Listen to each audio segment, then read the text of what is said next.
Went the wrong way last night. The Yankees got good pitching from Ivan Nova, some great defense, and 3 runs, which gave the Yankees the Game 1 win over Atlanta. Tonight, though, the Braves look to regroup and get the bats back on track. The Braves and the Yankees meet again from a packed Turner Field.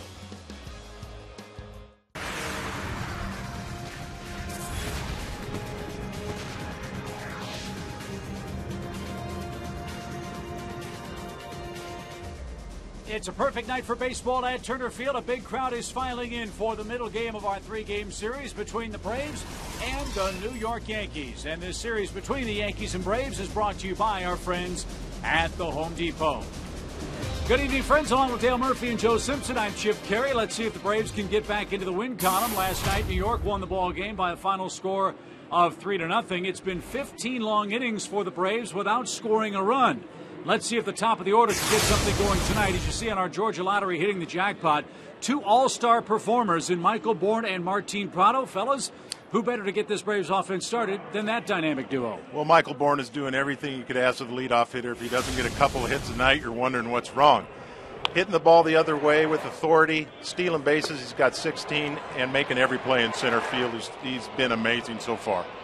And for Martin Prado, it's almost like when a guy plays different positions, Dale, whether it's third, left field, he could play second. You tag a guy as a utility player. Well, Martin Prado is far from being a utility player. He's just a valuable player in that he can do all these different things, whether it's hit with power, great defense. He's a valuable part of this Atlanta Braves ball club. Let's hope the 2 of them have a good night tonight. Against CC Sabathia, who's pitching for the Yankees, Mike Minor will take the ball for the Atlanta Braves. A tough assignment for the young Atlanta left-hander facing this fearsome New York starting 9. We'll talk about Mike Minor's assignment tonight as we come back to Turner Field right after this.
To you in part by Academy Sports and Outdoors, by AT&T, by Delta Airlines, and by Ford.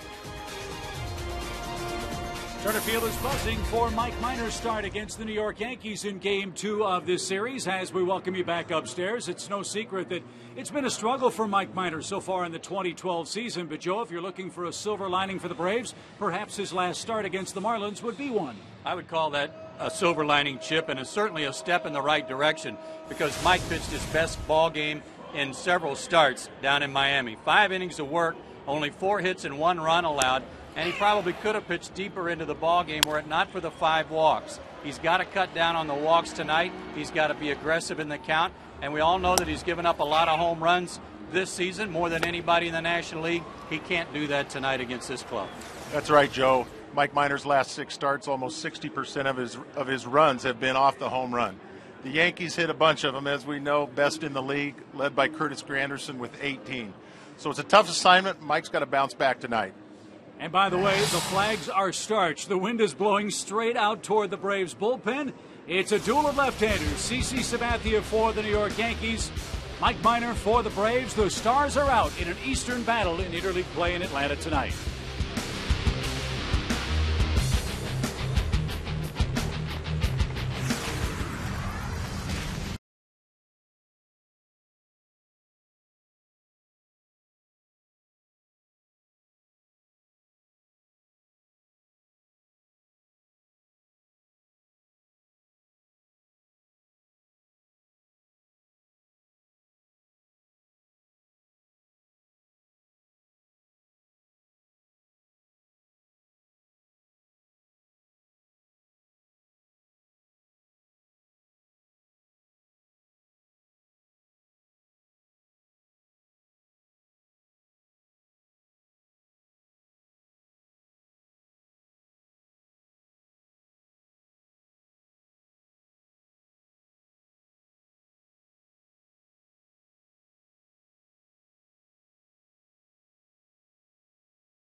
By the Home Depot, by Blimpie, and by Georgia Power.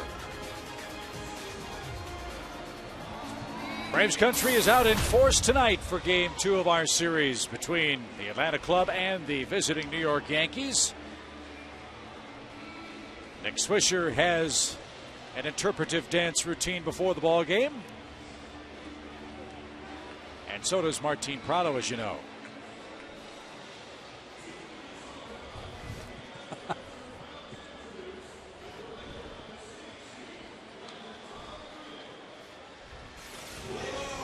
Now it's time to play baseball. Here's a look at the Yankees batting order. New York is rolling. They've won 9 of 11 and 15 of their last 22, and they've caught Tampa Bay for first place in the American League East.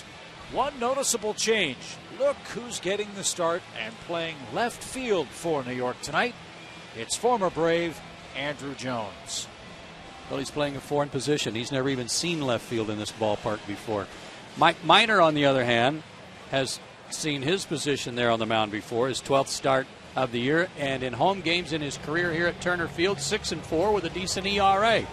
And he'll hope to continue that good number tonight as he pitches for the first time against the New York Yankees. His 4 keys to pitching success tonight. Number 1, early count curveballs. Drop that slow curve in for a strike early in the count, and then pitch in. That doesn't mean help out. That means pitch inside tonight and establish the fastball after you get ahead in the count, and let them know that you will work in on their hands, both left and right-handers. The Yankees start the night with Derek Jeter, the shortstop. He's 6th in the American League with that .315 average.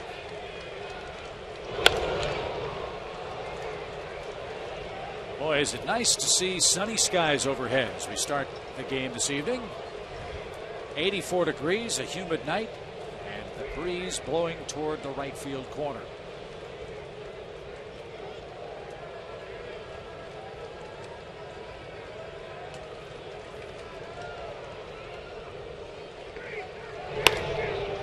Hot smash past Dan Uggla. Second hit of the series for Derek Jeter, who absolutely kills left-handed pitching, and he's off to a good start tonight. And I think there's only been one game against Atlanta that he hasn't reached base safely, so he continues that trend tonight. Well, I've said over and over again how much I like Matt Dye's swing, that inside-out swing. Derek Jeter has pretty much perfected that swing as well over the course of his career. Love how he keeps those hands inside. 3,168 hits now for the Yankees leadoff man, and he's aboard in front of Curtis Granderson, the New York center fielder, with 18 home runs, good for 3rd in the AL.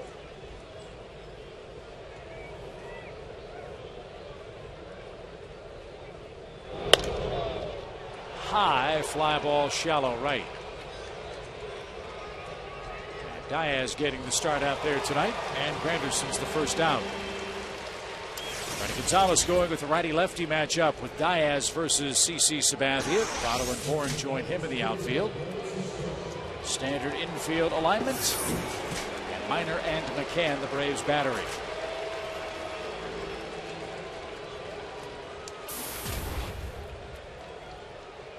Mark Teixeira.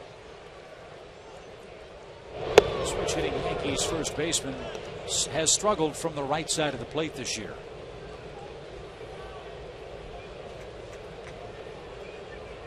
No real shift to speak of right-handed other than Chippers near the line at 3rd.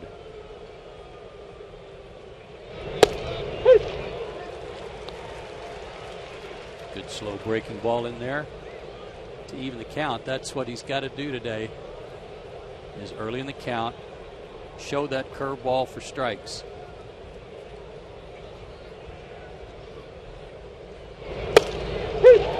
Got the outside corner call, 1-2.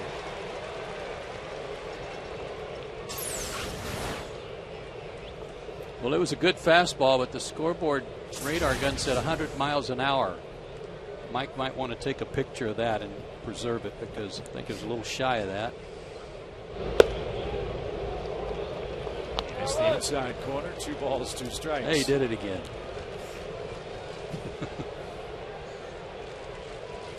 That'll impress the Yankee dugout.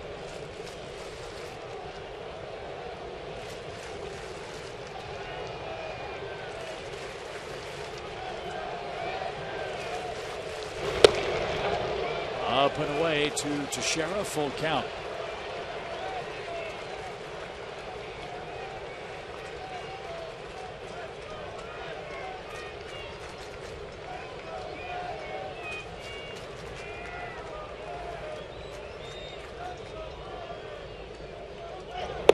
Runner goes, the pitch inside, ball 4. First and second, 1 out. That was a real problem for Randall Delgado last night. Joe and Dale, you two were talking about how there were no weak spots offensively in this Yankee lineup. You cannot afford to give them extra turns through the order.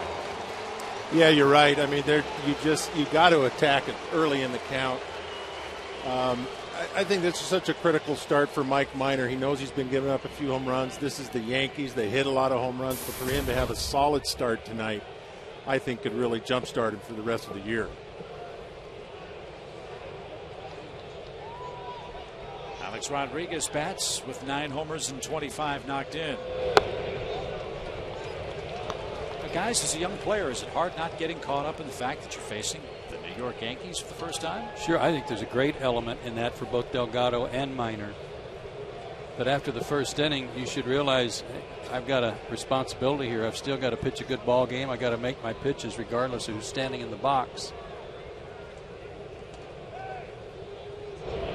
And the other thing is, last night Delgado did a good job at times of getting ahead of hitters and then couldn't put them away and walked some guys. Walked 6 in all. Mike got ahead of Teixeira 1 and 2 and wound up walking him. You got to put these guys away when you get ahead, or you're going to go to a lot of 3 and 2 counts.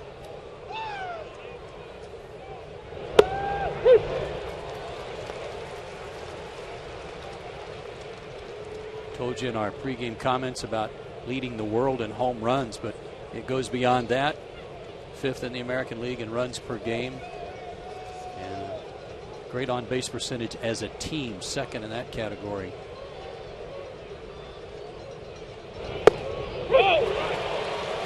Mike throws 2 consecutive strikes to A-Rod to even the count. He likes the ball away from him and out over the plate, as we saw last night when he hit that ringing double.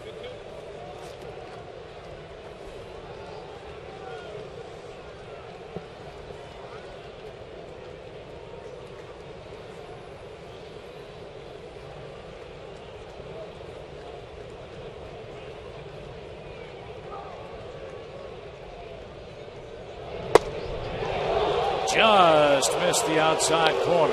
Whew.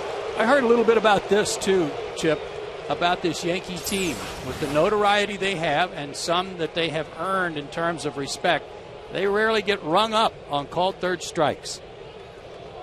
And we saw evidence of it right there. Looked like a very good pitch, and one we'll track tonight to see if other pitches are called strikes on some of the other hitters. 3-2, runners go, and A-Rod fouls it straight back. So the man in the crosshairs behind the plate is Brian O'Nora. He's got the ball in strike count tonight. Tom Hallion, Chad Fairchild, and Alfonso Marquez on the base paths. What's Alfonso chewing on? Has he got a little gum thing working, or a toothpick? Come on. The UL Washington of umpires. Yeah. Again, a 3-2 for Rodriguez.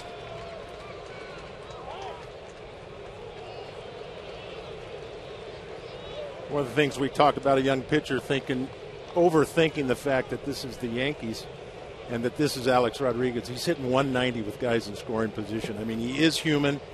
You throw him a strike, you know, you got a shot at getting him out. You just can't be afraid to be around the plate. Popped it up.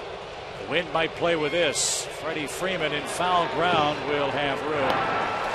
And A-Rod pops up. And you're right, Dale. This Yankee club, despite all their power, is hitting in the low 200s with runners in scoring position. And we're 1 for 8 in that stat last night.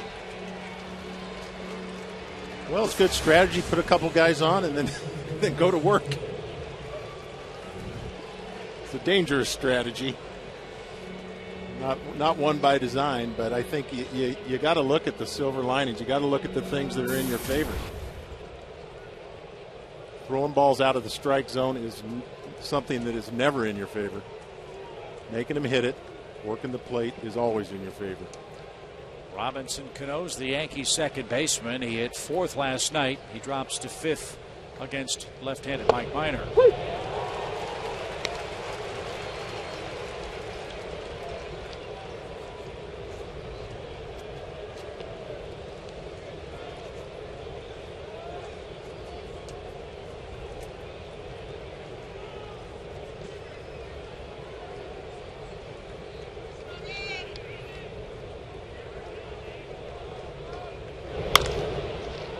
Freeman at first, smothers it, and he'll take it to the bag to retire the side. New York puts 2 aboard, does not break through. Good start for Mike Minor as he squares off with CC Sabathia.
But the Yankees did not score. Let's see if the Braves can snap their 15-inning scoreless streak. Here's how Freddie Gonzalez lines them up, with Matt Diaz hitting in front of Chipper Jones. Andrelton Simmons hits 8th, Freddie Freeman 7th, and C.C. Sabathia, one of the game's elite left-handers, on the mound for the Yankees. And he's a big man. Check out his numbers in interleague play, 20-8, tied for the 7th most wins in Major League history. CC's now 31 years old, 6'7", 290, out of Vallejo, California. He is 7-3 on the year with a 3.69 ERA, and he's won 183 games in his big league career.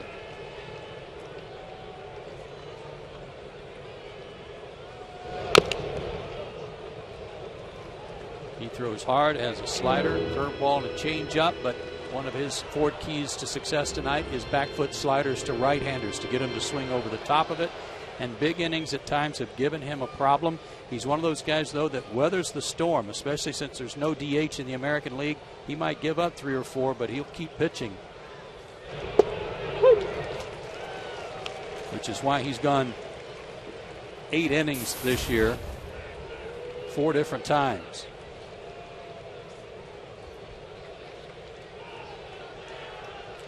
Michael Bourne behind in the count, 1 ball, 2 strikes. And he takes one right back up the middle. Murph, don't you love it when they follow the script? We talked about the importance of Bourne and Prado, and Michael leads off with a roper. Well, that's right. I said in the pregame, if he doesn't get a couple of hits, you wonder what's wrong. I should have said if he doesn't start the game out with a hit as well, you wonder what's wrong. He is locked in. Wow. Fastball up and out over the plate, and he hit it right back where it came from. That gives Michael a 12-game hitting streak, 1 shy of his career high set last year. Now we'll see if Martin Prado can chase him around. You know, Prado hits lefties extremely well. And he's 2 for 4 against Sabathia in his career.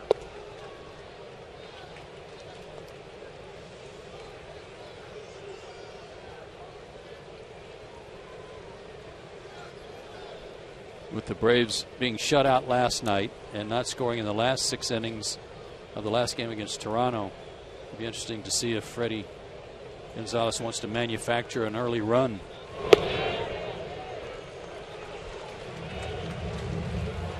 Just to take some of the heat off of his hitters.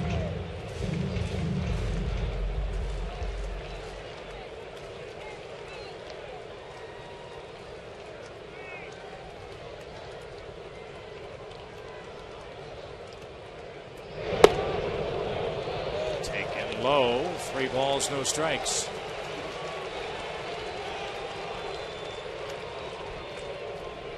Love to see Michael move here. Nice little hit and run count. Or is it 3-0? I'm sorry, I thought it was 2-1.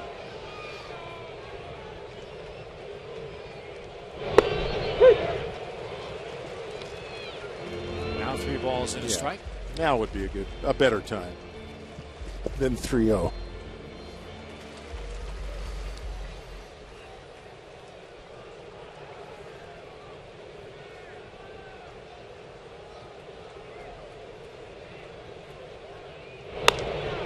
High fly ball toward left.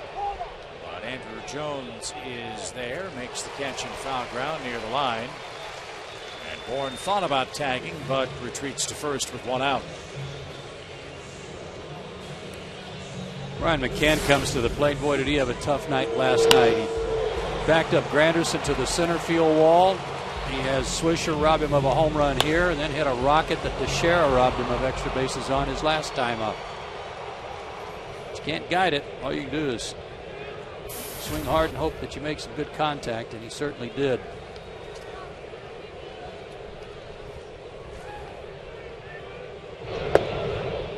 And he takes inside, ball 1. The ball to right shouldn't have a problem going out tonight. No. The way those flags are blowing.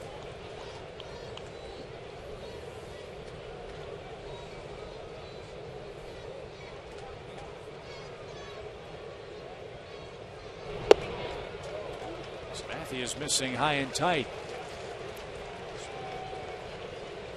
And Chris Stewart out to talk about it with his Yankees starter. Here's the defense. Jones, Granderson, and Swisher left to right. Rodriguez, Jeter, Cano, Teixeira, and Stewart. And the Yankees just 24 errors this year. They catch it, they hit it, and right now they are really pitching it. Unsurprisingly, New York in a first-place tie in their division. Fly ball, right center field. That ball might get down. That ball will get down, and it will bounce over the fence for a ground rule double. Bourne will have to go back to third. He would have scored easily. What a shame.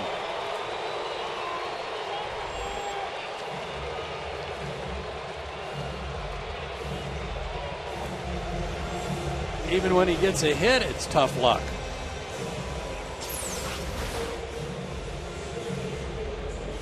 Fastball up and in, and he still got the barrel on it.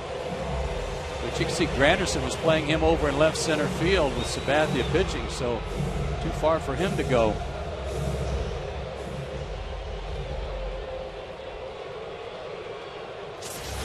Tough break that the ball bounced out of the ballpark, but you got to take advantage of these two opportunities here to get runs in. And a strike to Dan Uggla.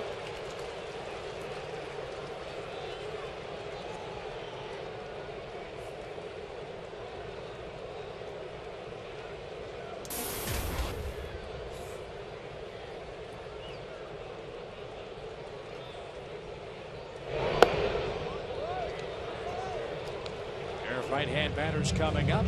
Uggla's in the box. Matt Diaz, our Delta Airlines on deck batter, and he's hit Sabathia very well.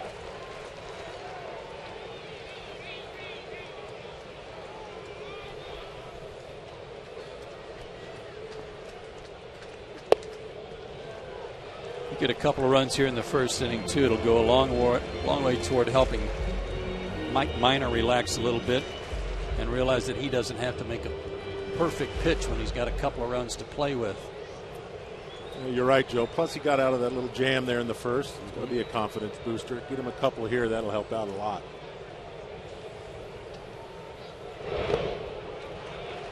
That's the back foot slider I was referring to, but that one was too far in and too low.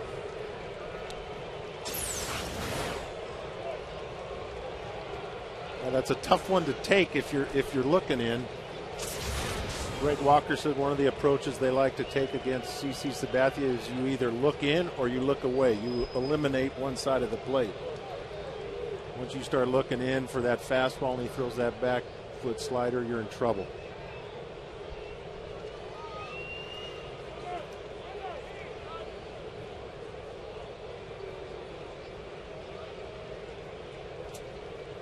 So I asked him, I said, which one did you eliminate then? He said, well, we never looked in off him. Tried to get first pitch because he'll backdoor that breaking ball occasionally now as well. They go away, and Uggla takes ball four. Boy, he's really been drawing a lot of walks. And the Braves have an excellent chance now. Bases loaded in their half of the first inning, and only one out. It's such an interesting part of Dan Uggla's game to see develop like this. Yeah. He's such a free swinger his whole career. It just makes him that much more dangerous when you know you've got to get the ball over the plate or he's going to take a walk. I mean, that is an exciting thing to see. It doesn't sound that exciting, you know, thinking about it, but when you analyze it over the course of the year, that's a great stat. Ball one to Matt Diaz, and so far everything's away to the right-handed hitters for Atlanta. Well, Matt's a notorious first ball hitter too, and they started him with a slow breaking ball. Tried to get a backdoor pitch in there. Hopefully he'll maintain that same approach though, inside out. Too tight. 2 balls, no strikes.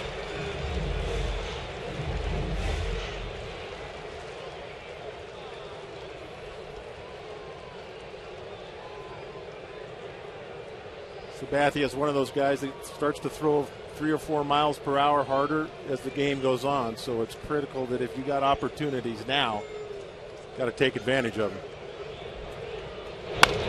Line drive down the right field line. Swisher's not going to get it. That'll roll to the wall.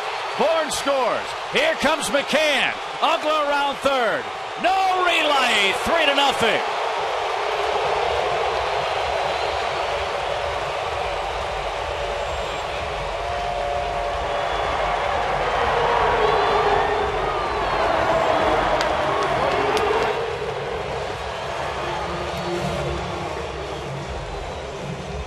Big inning was also one of the keys, and the Braves have already put a 3 spot up. Great job of hitting, the inside-out approach for Matt Diaz. And then, again, he's not the fastest base runner on the team, but he might be the best base runner, and that's Dan Ugla. He read this right as soon as the ball was hit, and he was off to the races. Scored standing up from first. A big hit for Matt Diaz after last night, having a tough at bat, having a few words with the umpire as well. Good to see him come through early in this game and the Braves jump off to a lead like this. You got to get Sabathia early if you have the chance. That's exactly right, Dale. And Matt now 6 for 10 against him. Wow. Now Chipper hits.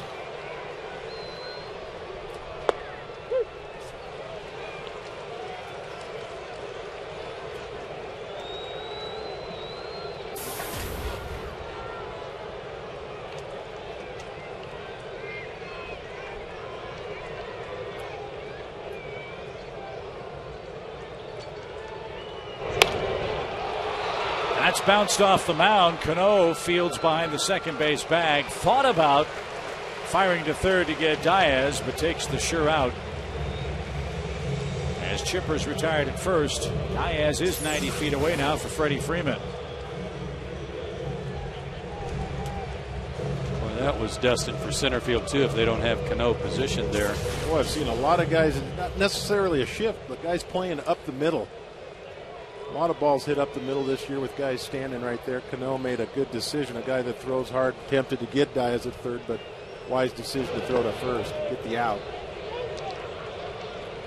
Now Stewart's got to be on his toes. Ball in the dirt might play Diaz here in the Braves' first inning.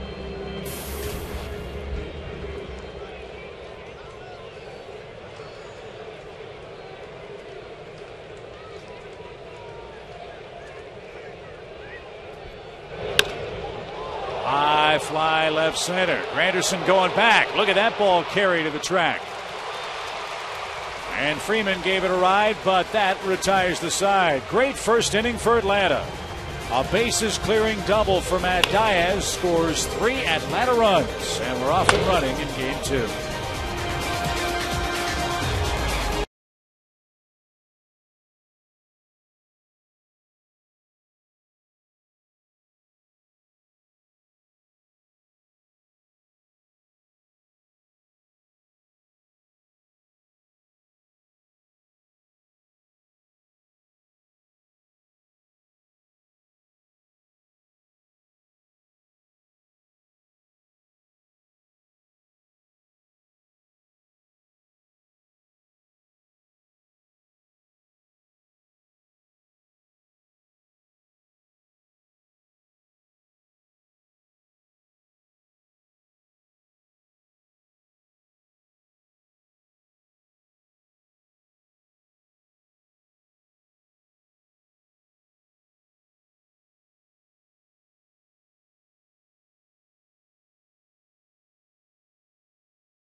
Particularly well, and he did that in the first inning for Atlanta.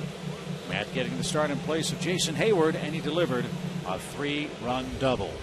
All season long, Braves baseball on Peachtree TV is presented by Academy Sports and Outdoors, the right stuff and the low price. So, Mr. Miner, there's your lead, 3-0 as we go to the second.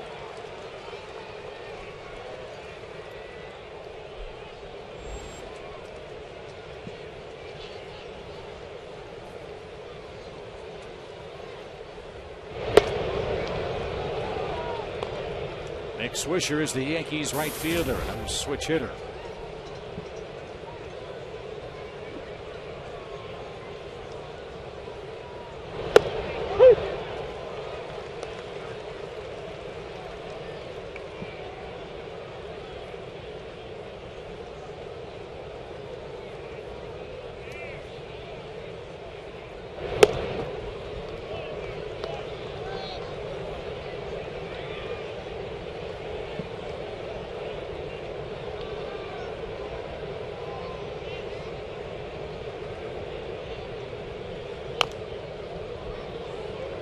That's bounced into the Yankees dugout. 2 balls, 2 strikes.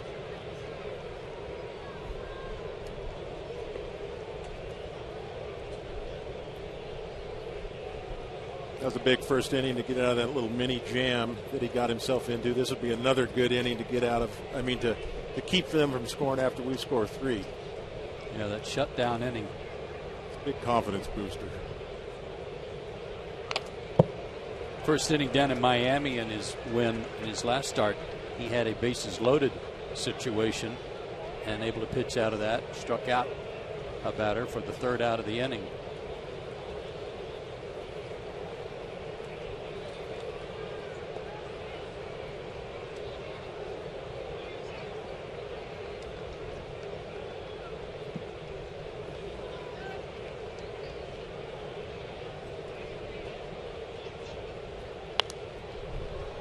Away. I love that. Let's go after him. Somebody hit your fastball. Okay. Make a good pitch with it. Make a better pitch with it next time.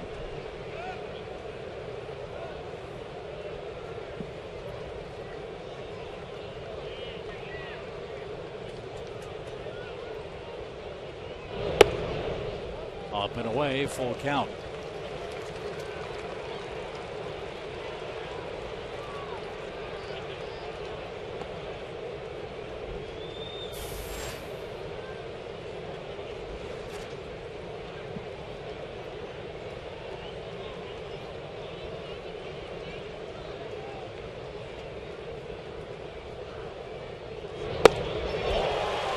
Swisher down on strikes. And let's listen for the cheer for Andrew Jones, who's back in Atlanta, this time with the Yankees.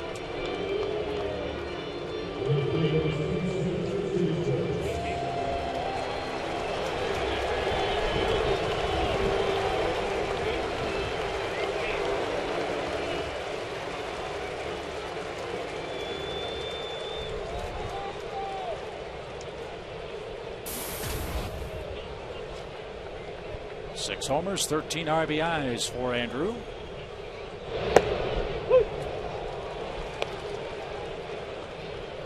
He's closing in on 2,000 hits. It's up over 1,900. 426 of them homers.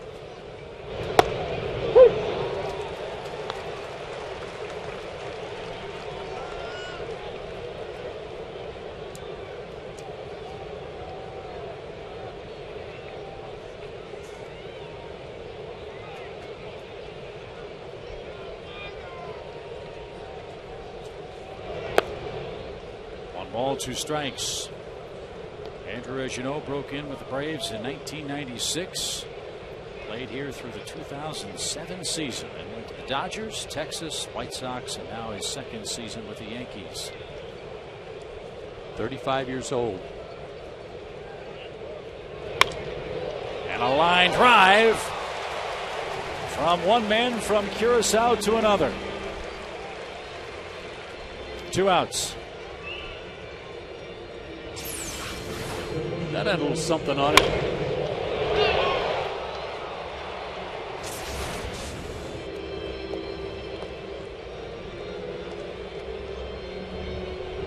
That's going to be a thrill for Andrelton. Yeah. Growing up, Curacao, watching who were his favorite players. He says the two Joneses, Chipper and Andrew.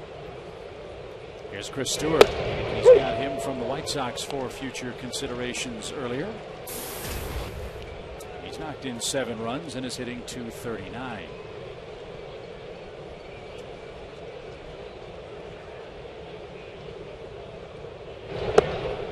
He got a lot of playing time last year in San Francisco after Buster Posey got hurt.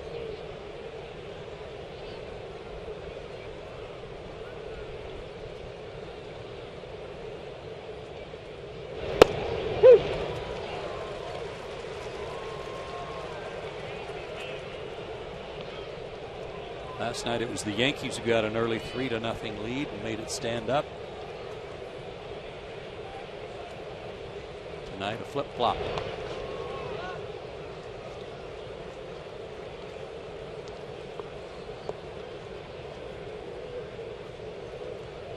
Ivan Nova's pretty impressive, isn't he? Now, he didn't have his best night by his own admission, but it was very effective, kind of effectively wild, as evidenced by the strikeouts he recorded in a lot of different spots. That man won his 8th game of the season. He's unbeaten in his last 14 starts on the road. We hope that trend continues. Next time he pitches will be against Washington. That's New York's next opponent on the road. And Mike Minor with a 1-2-3 second. Momentum still in that first base dugout. That's what we like to see here at Turner Field. Second inning, 3-0 Atlanta.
Customer satisfaction nationwide year after year. Experience all the comfort and amenities you expect at an unexpectedly low price. Jameson Inn, Southern hospitality at its best.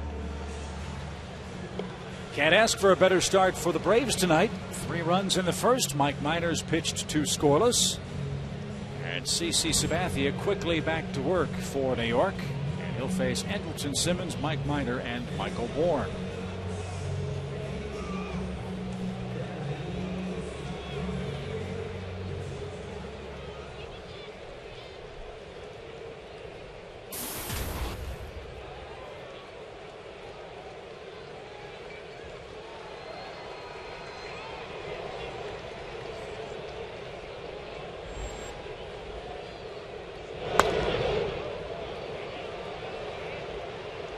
Strike 1 to Simmons. Simmons was one of the victims last night of some good defensive play by the Yankees. I mean, that ball that Nova caught really could have been a game changer if it got through. Ended up being a double play.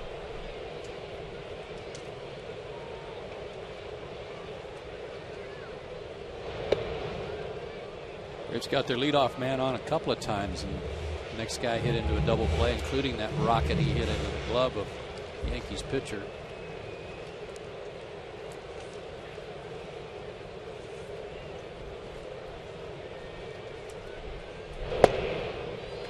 Healthy cut, but Simmons down 1 ball, 2 strikes. You know, that was a healthy cut, Chip. And that's what I like about Andrelton. You know, we talked about how comfortable he looks out in the field. I've really been impressed with how comfortable he's been at the plate. Free and easy, letting it go.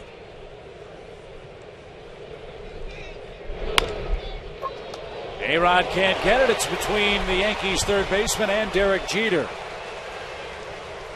And back-to-back leadoff men are aboard for the Braves in tonight's game. Simmons, first at-bat single. Well, there you go. I think attempt by Sabathia to throw that back foot slider and left it up a little bit. Again, Andrelton being aggressive. Yeah, he didn't get it all the way down in there like he'd like, Dale. And moving it out over the plate cost him.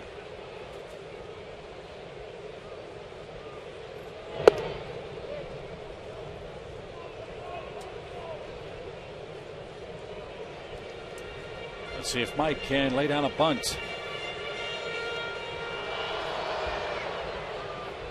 Remember, the last time he bunted was in the 3rd inning down in Miami. That was that weird play where the ball was hit twice. Right. And Minor was called out by Fielding Culbreth, the home plate umpire. Freddie Gonzalez came out and argued, we thought that Minor was called for being out of the batter's box. That wasn't the call. What had happened was Mike bunted the baseball, and while the bat was in fair territory, the ball bounced up and hit the bat a second time.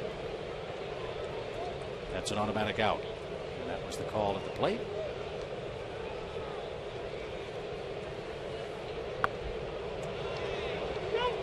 And Minor could not get the bunt down. The Yankees weren't sure. They were making an appeal, and Mike's walking back to the dugout. So that made it easy down there at first base for Tom Hallion.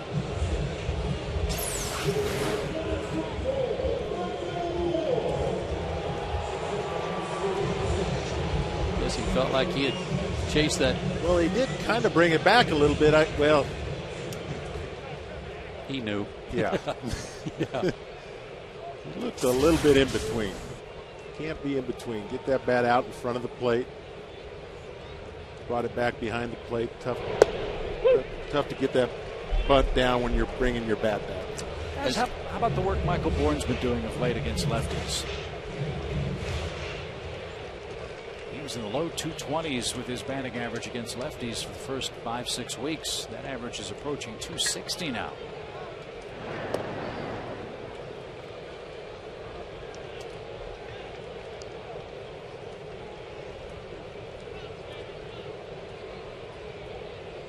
And a couple of his homers. A couple of his mini homers.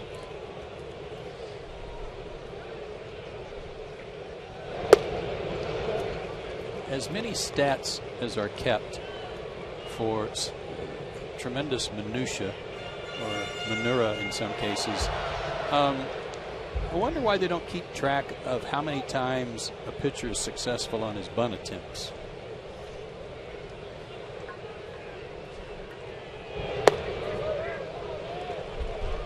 You look at Minor, now he's 1 for 23 this year with 9 strikeouts and only 1 sacrifice. But I think that would be something worthwhile, knowing how good a bunter a pitcher might be or how poor a bunter he might be.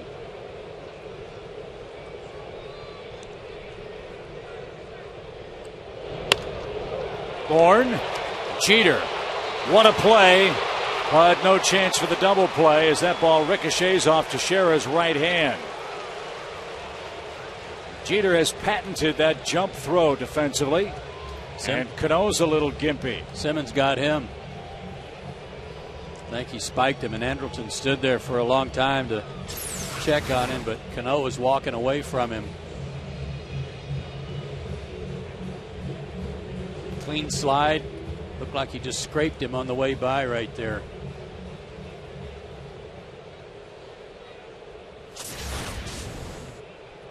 Yeah, there was nothing wrong with that slide right Just to the right of the bag. Boy, tore his sock. Got him pretty good.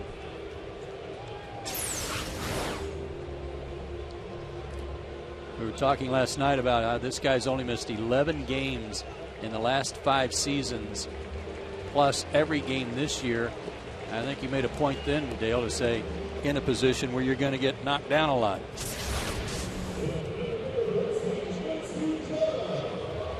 Yeah, you're always kind of vulnerable. You don't see what's coming at you, how close the guy is. You got to know how fast a runner he is. Shortstops, of course, can see that, have a chance to get out of the way. Second baseman, sometimes they're an easy target. Bourne's aboard for the second time tonight. Here's Martin. He flied out. Michael's running. A pitch, a strike. The throw to second. Ends up in center field. But Granderson backs up the play. And Bourne has his 17th steal of the year.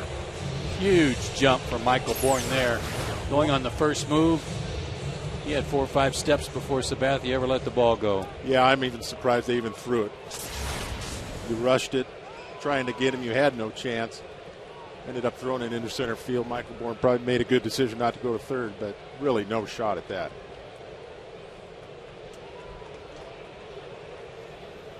A hit could lead to the 4th Braves run. Atlanta leads 3-0. We're in the second.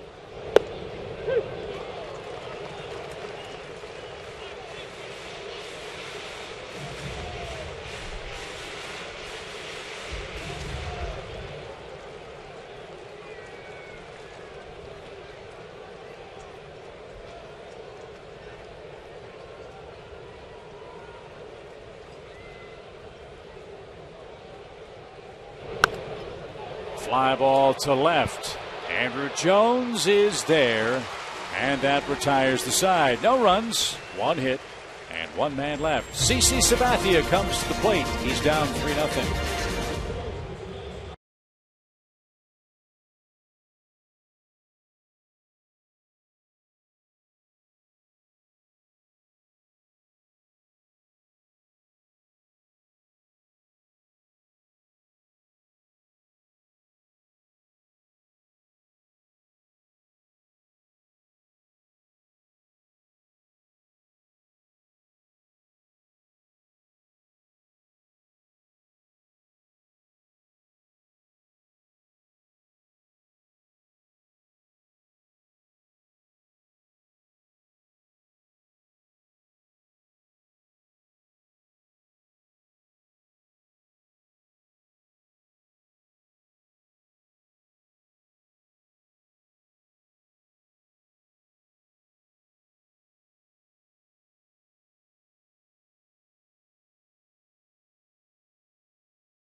Good work by the Braves in the first inning against CC Sabathia. Michael Bourne led off the game with a solid single up the middle. Martin Prado flied out, but then Brian McCann bounced one out of the ballpark. Bourne had to stop at third. After a walk to Ugla, Matt Diaz clears the sacks. A double off the right field wall. And Dan Ugla came all the way around from first. 3-0 Atlanta. And so Mike Minor starts the 3rd inning with the Yankees pitcher. But this is not an ordinary hitting pitcher, is it, Joe? CC Sabathia can really swing the bat. Lifetime .250 hitter, 3 homers, 14 RBIs, and only 100 at-bats.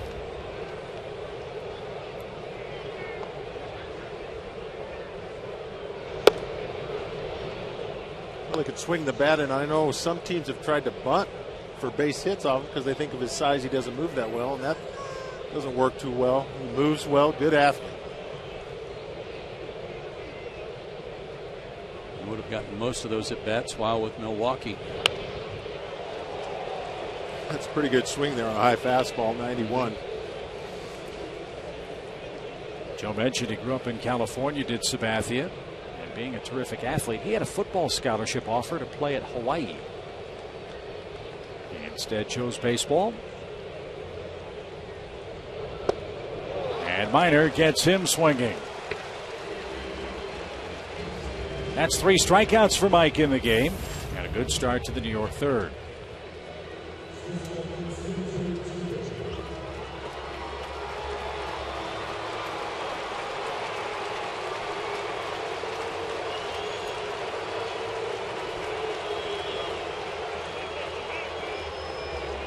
Jeter singled to start the game for the Yankees and was left stranded in the top of the first.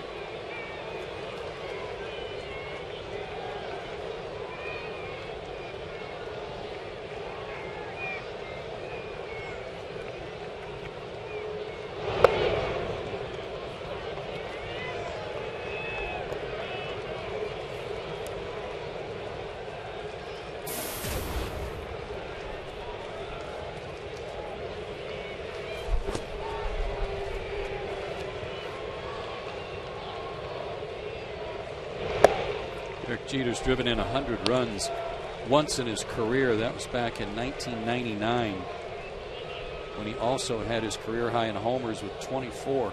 Hit 349 that year. That was a pretty good season. 219 hits, led the league. Fly ball well hit to right. But Matt Diaz backpedaling and a step shy of the track. Puts it away for the second out.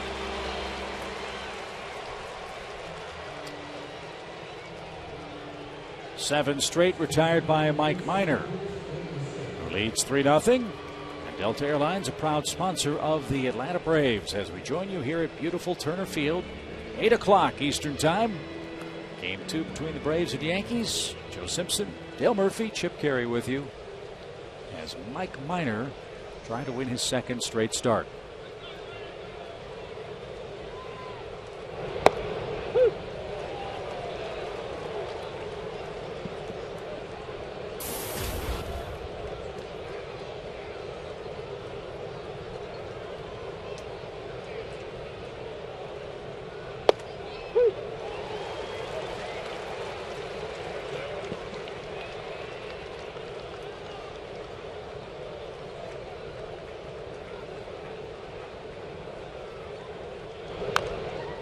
Curtis Granderson did something that's very admirable and that players don't often do. He signed out of college, the University of Chicago at Illinois. Excuse me, first University of Illinois at Chicago. But he signed before he got his degree, and eventually got a degree in business after he signed with the Tigers. He went back for 2 years to get his work in and get the degree.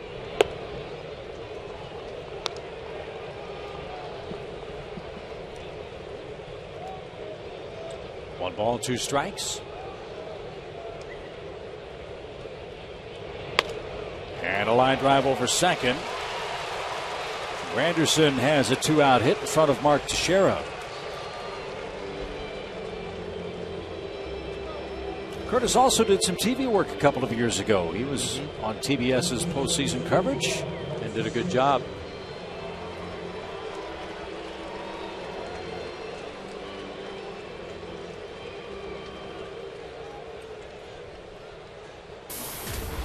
Here's Teixeira. Mark walked in the New York first. Ground ball right at second, and Dan Uggla will retire Granderson. Bottom of the third, 3-0 Atlanta.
McDonald's fan of the game. But that little guy. Little toe head.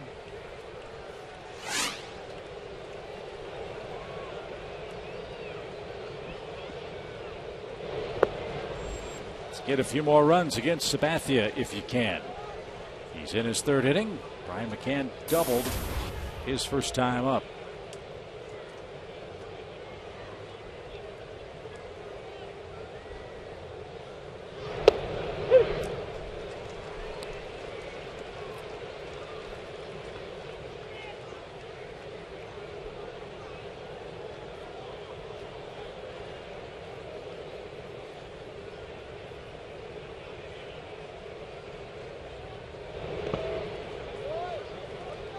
Kind of interesting that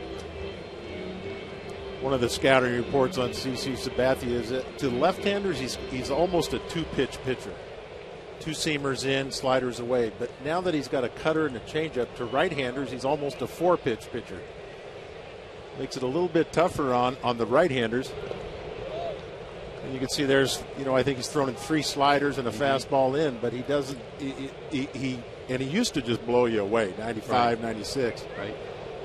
I thought that was an interesting report. 2 pitches to left-handers, but almost 4 to right-handers.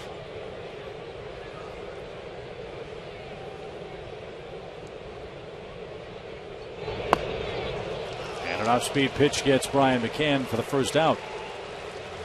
I'll tell you this, he's a class act. Cy Young Award winner in 2007, 5-time All-Star. I met him at the Warren Spahn Award in Oklahoma as the outstanding left-handed pitcher in the game one year, and quite a gentleman and a real pleasure to talk to and be around. Well, the Yankees have him under contract through the 2016 season with an option for 2017. Joe, when you mentioned the career win totals for CC Sabathia, you might recall early in the season we talked about Roy Halladay and what chances he had of getting to 300. What would you assess the chances of Sabathia as a 300-game winner? Well, he's remained relatively healthy. I don't recall any real issues for him. 183 wins, as you see, and 31 years old. I think he'll be 32 in about a month. So he's still young, but broke in at an early age. Just don't know how many innings his left arm's got left. Big, strong guy, though. And it is a left arm. Yes, it is. You can almost pitch as long as they want. So I'd say pretty good. Yeah, I would agree. Especially a power pitcher like him that is developing other pitches. Not relying so much on just blowing guys away. That ball's well hit deep left center field. Ugla puts a charge into one and bounces that off the fence. He's on his way to second, and he'll stand with a 1-out double.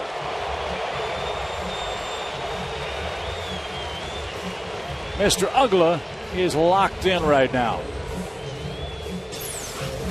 Yes, he is. If he's not taking a walk, he's hitting the ball hard somewhere. I don't know how the park held it, except that it just didn't get high enough. I'm pretty sure Ugla thought it was out as well. Another one of those lead pipe sounding cracks, too.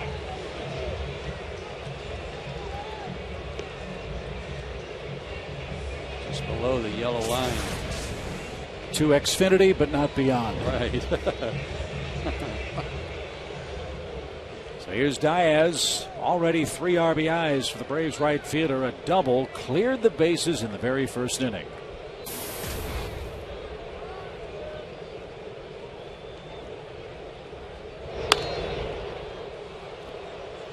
They threw him a backdoor breaking ball that missed with the first pitch.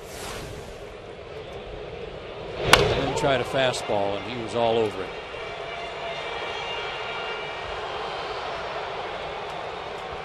That ball didn't come off the wall for Swisher either. It hit the chain link fence out there and just died. Well, that wall owes him no favors the rest of the series. Hot smash. Jeter is going to throw to third, and Ugla tried to slide around the tag. Dan is the second out at third base. Diaz at first now. Well, really an uncommon mistake for Dan Ugla. I think he'll be kicking himself for trying to get there. Almost made it, but can't do it unless you're going to make sure you got the ball, as we talked about a couple games ago. It's got to be to your left. I just bragged on him being the best, maybe the best base runner on the team, but that was a mental mistake there. He avoided the tag at first, but couldn't stay on the base. So Chipper bats with a runner at first and 2 outs now. You got to be impressed with the swings they're putting on Sabathia. Look pretty comfortable up there. They do.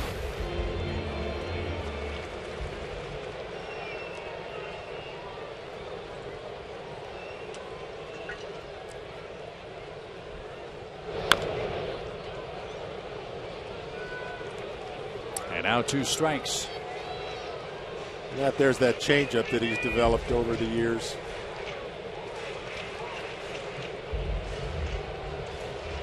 Didn't have to worry about it as a youngster.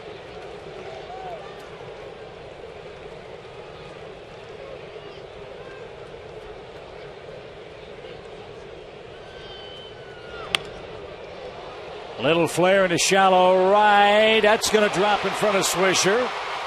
And Diaz all the way around to third base. First and third for Atlanta now.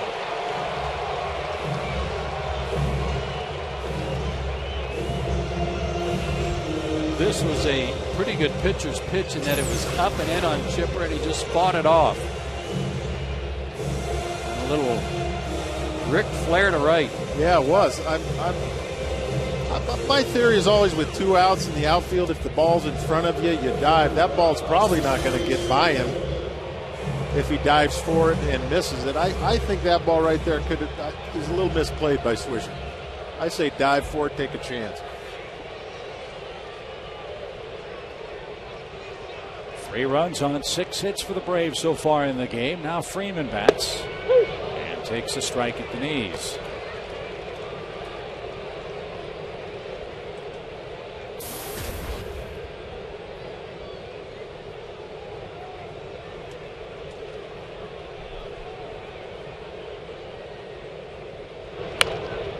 A comebacker will retire the side. The Braves get a couple of hits, but do not add to their lead, which stands at 3-0 as we head to the 4th.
Scoreless streak in their very first turn at bat against CC Sabathia tonight. That was our Chase scoreboard. And before the game today, Fox Sports South Senior Vice President and General Manager Jeff Genthner Along with Braves President John Schuerholz, presented Freddie Gonzalez with his Emmy Award for the show, In My Own Words, Freddie Gonzalez. All of us at Fox want to thank the Braves for this terrific partnership and the access they give us to create award-winning shows like that one. I say you're only as good as whoever interviews you.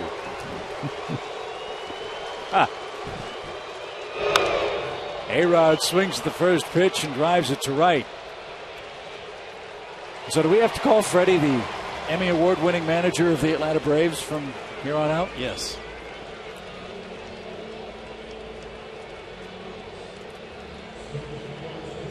No, it's a great show, and Joe, you did a great job with Freddie and the interview, and a terrific personal look at the skipper of the Atlanta Braves.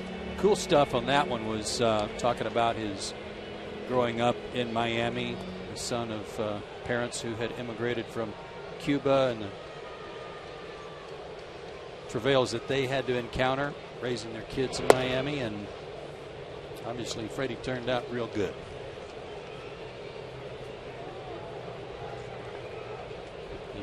We were in Miami the other day, out to dinner with his folks, so I know he enjoyed that.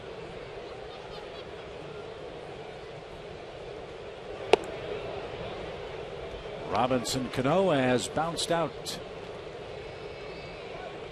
And look at what Cano has done. He's our SunTrust solid performer.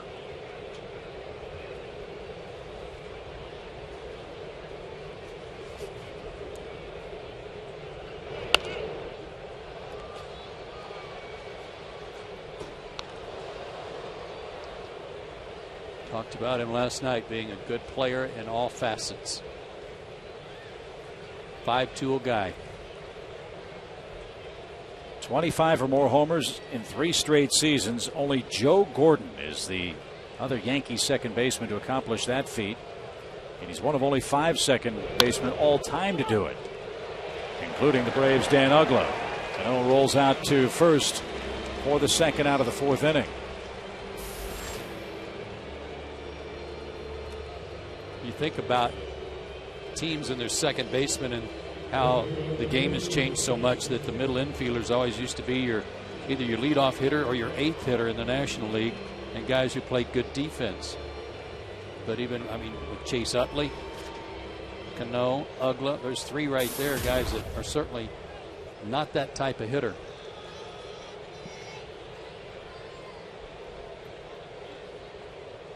Swisher was the first of 3 Mike Minor strikeout victims tonight.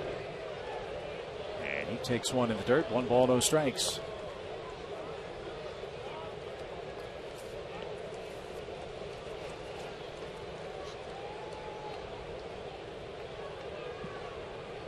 Man in the batter's box is the man that leads the Yankees in runs batted in this year. That might surprise casual fans.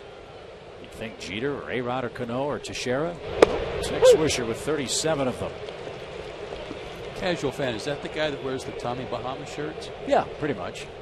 Pretty much. Shorts and sandals. Okay. Line drive into left center field. And that's going to roll to the fence. Swisher will make a big turn at second. And he will stop there with a double.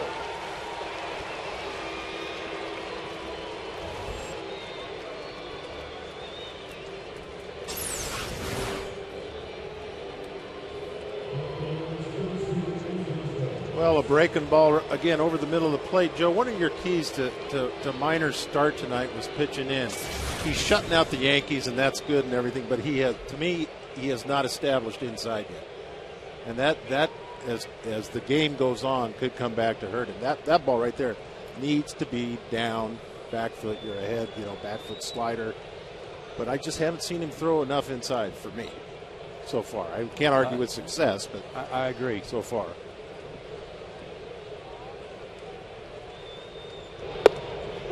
There's a pitch over the inner half. Strike to Andrew Jones.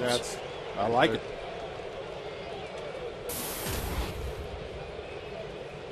To make his changeup and a backdoor breaking ball effective, you got to do this again. Come in twice. Come in a little bit further. And he did. Well, this will back up what you're talking about, Dale. The average is against him. First time through the order, second, third. It gets better and better. And it really ought to be something where if he's established something inside early, he can go to those off-speed pitches because he's already let them know he will pitch inside. Little tapper back to the mound. That'll take care of Andrew Jones and the Yankees in the fourth. Miners pitching very, very effectively. A 3-0 lead.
Latter half of the fourth inning.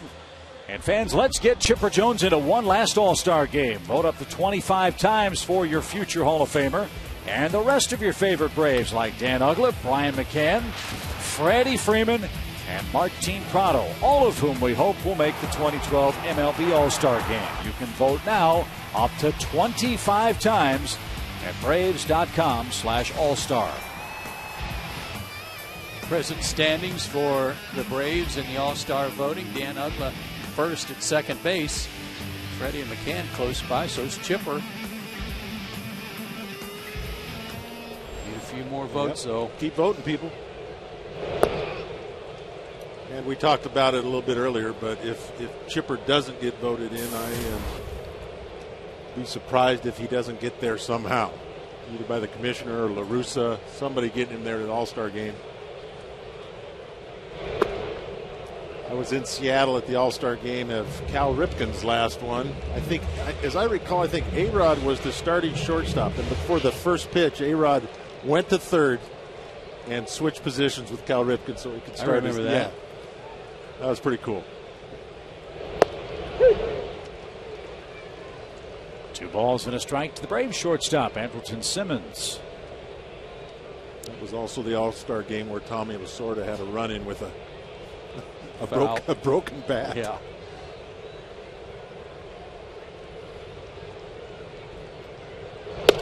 Well, Tommy's doing okay. Remember, he had a mild heart attack a week ago or so.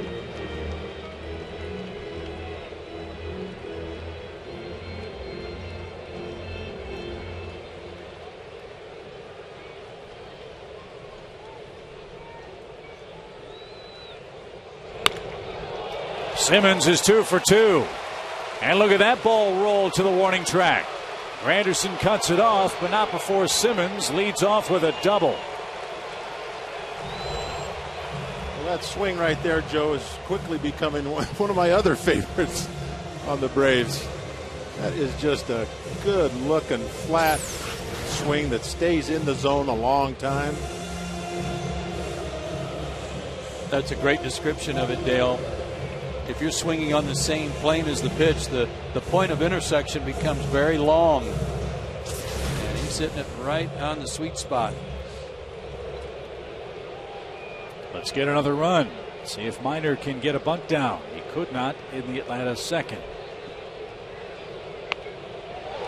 He does this time, and there's only one play. Good sacrifice. Yeah, nicely done by Mike Minor.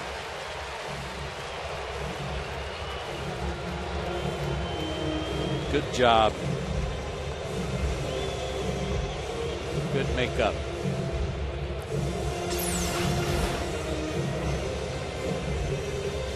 Out at the top of the zone, out in front of him.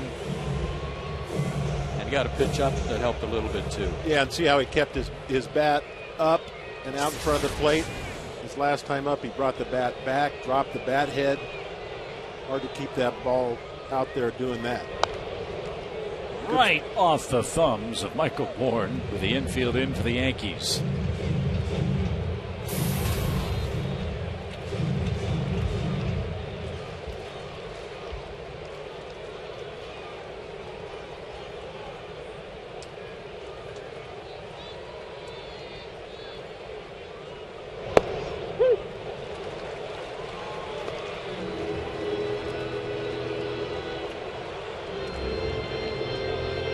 Fastball up and in, fastball down and away.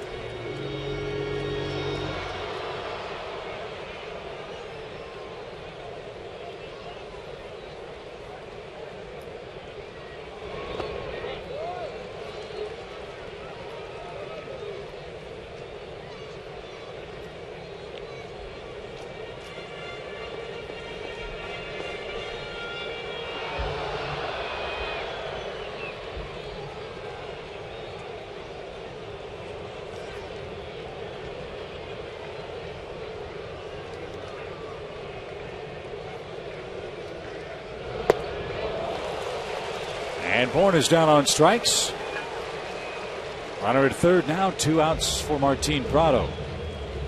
In his last start, CC Sabathia took a loss against Tampa Bay, and he got beat 7-3.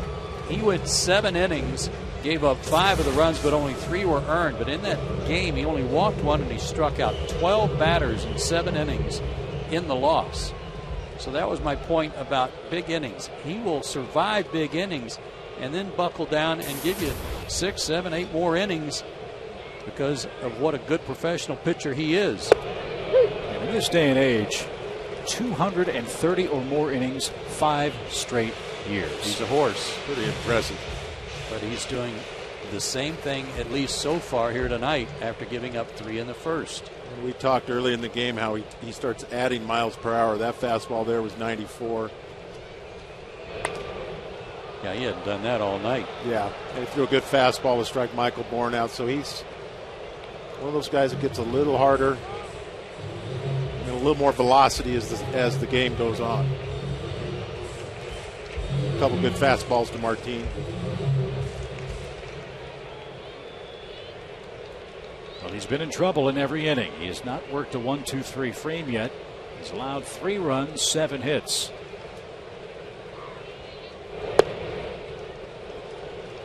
But if you noticed, after the bunt, he got ahead of Bourne right away, 0-2.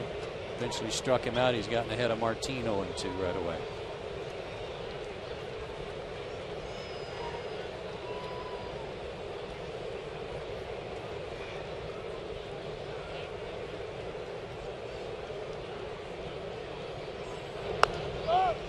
Popped up. Stewart can't find it. He's to the screen, but won't have a play.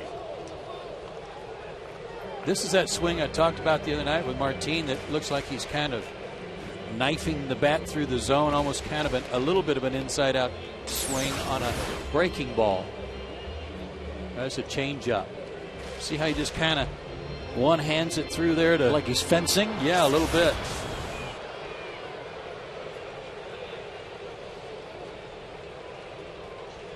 Well, he kept the at-bat alive. Maybe Sabathia will make a mistake.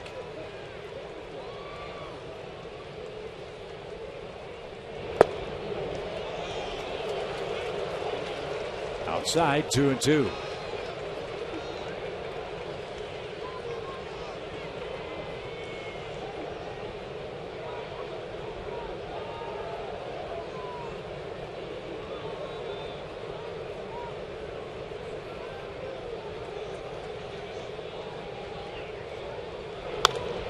Ground ball right side. Teixeira's got to hurry and beats Prado by a step. The Braves got a leadoff double but cannot cash in the game's 4th run. And we head to the 5th inning.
The Home Depot. We're through 4 in Atlanta. Beautiful baseball night. And the Braves are winning game 2 of the series. As we get you set for our series wrap-up tomorrow, these are our Chevron upcoming starters. Talked to Tim Hudson before the game tonight. Said he was feeling a lot better. His ankle's better. He'll be ready to go tomorrow against Hiroki Kuroda, the former Dodger. Stewart lines to center on the first pitch of the 5th inning. He's 1 for 2.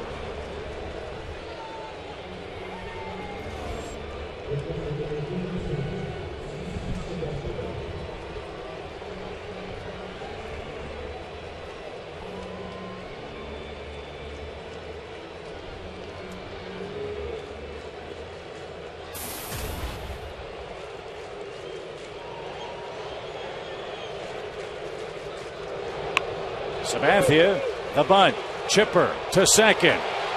The ball dropped at second. And Simmons upset because he thought about a double play with Sabathia running. The Braves, though, get the force out. They had it, too. First time he's really rushed himself on any of his defensive plays. You hear the catcher Brian McCann yelling 2. But Anderson on the transfer didn't come up with it cleanly, and he had all the time in the world. He's aggravated at himself. But you force Sabathia to run the bases on a warm night and face Derek Jeter with 1 out. Jeter's 1 for 2. And takes a called strike.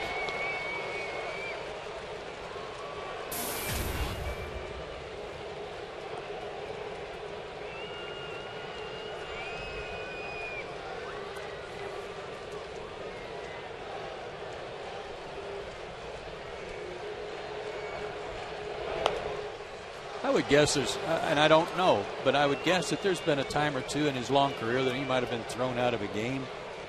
But when you watch Derek Jeter play, he is a guy who just looks like he loves being on the field, doesn't he? He's always got a pleasant look on his face, a grin most of the game. But you can just tell his genuine love to play.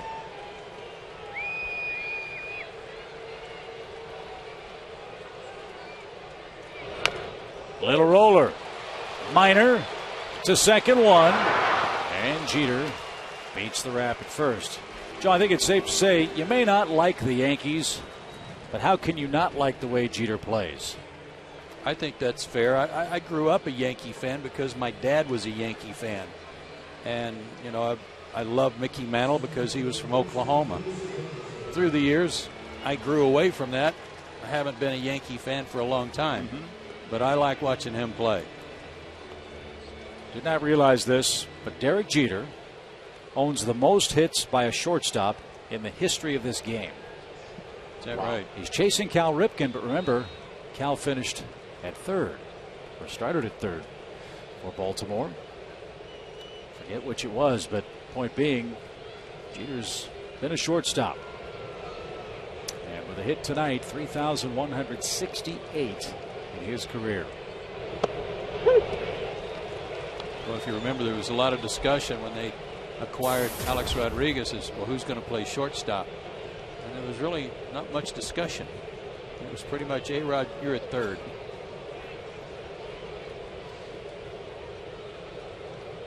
Two outs for Granderson. Down a strike. Fellas, from my vantage point, this is a different Mike Minor. Back-to-back solid outings. It's very confident out there.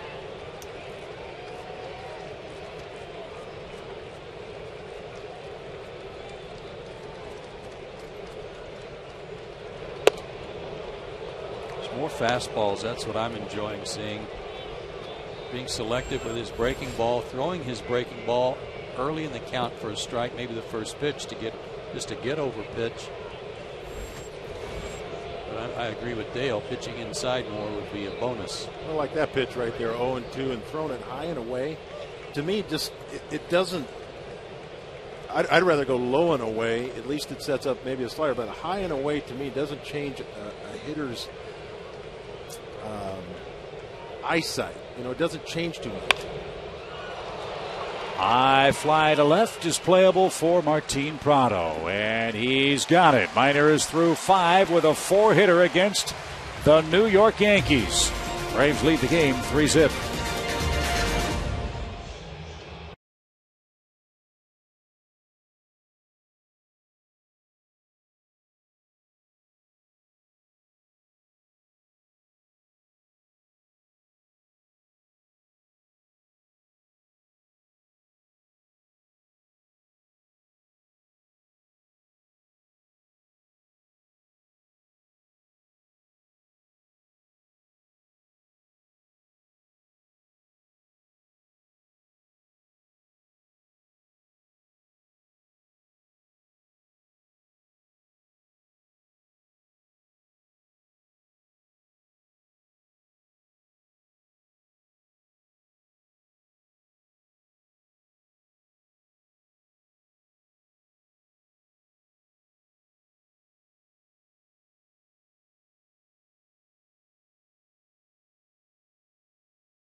Home Depot. We join you again from Turner Field in Atlanta. The Braves are coming up in the 5th against CC Sabathia. Atlanta scored 3 runs in the very first inning. A bases-loaded double off the bat of Matt Diaz. Scored Michael Bourne, Brian McCann, and Dan Ugla. And Mike Minor's made that stand up with a 4-hit shutout so far tonight.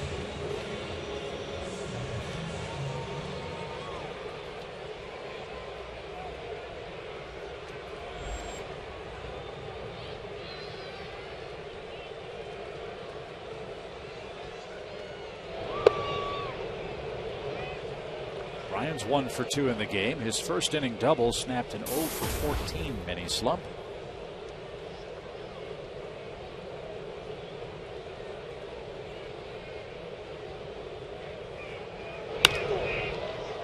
And a fly ball to left.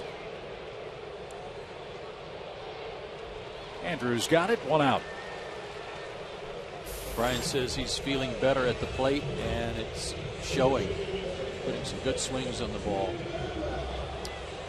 You see on the upper left-hand portion of your screen next to our score the other scores around the major leagues tonight.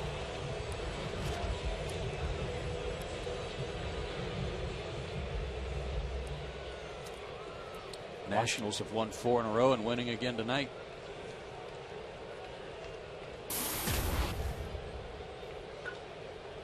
It's Alvarez and Wang in Rogers Center. Braves came into play tonight 3 games behind Washington.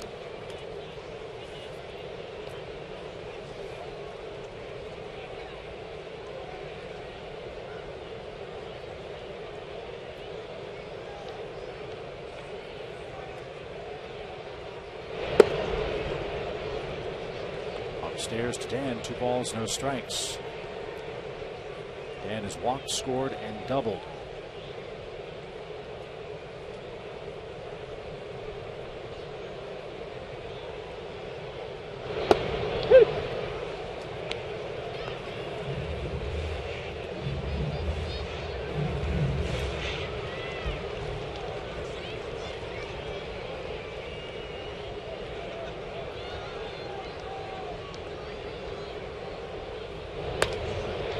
High fly ball, shallow right center. Anderson's got it. Base is empty and 2 out. Georgia Power customers can receive a free in-home energy audit performed by an energy expert from Georgia Power. Learn how to save money and energy around your home. To schedule an in-home energy audit, go to georgiapower.com.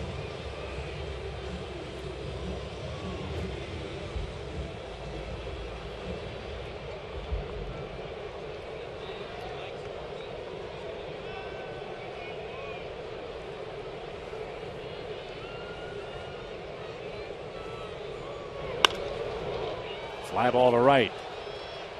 Swisher on the warning track has room. And Sabathia got flyouts to left, to center, and to right field. And that sends the game to the 6th inning.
McDonald's, by the Georgia Lottery, by AT&T U-Verse, and by Ram Trucks.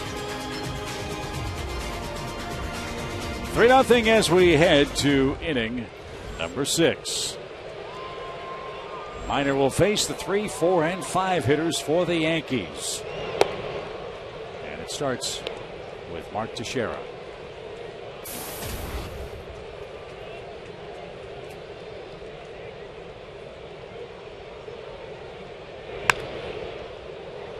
I wonder if our pals who wrote the song about Mark Teixeira are watching tonight. Might be. That was a great tune.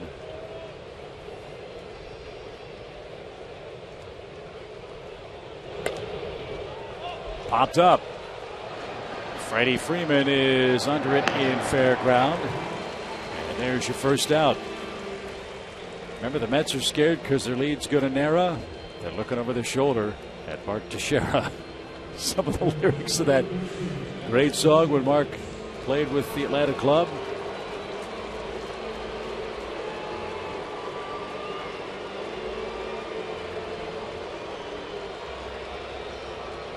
Mike ran into some trouble in the first inning, but he pitched out of it. Since then, he's been tough.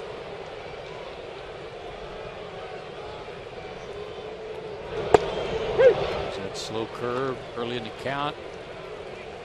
Well done.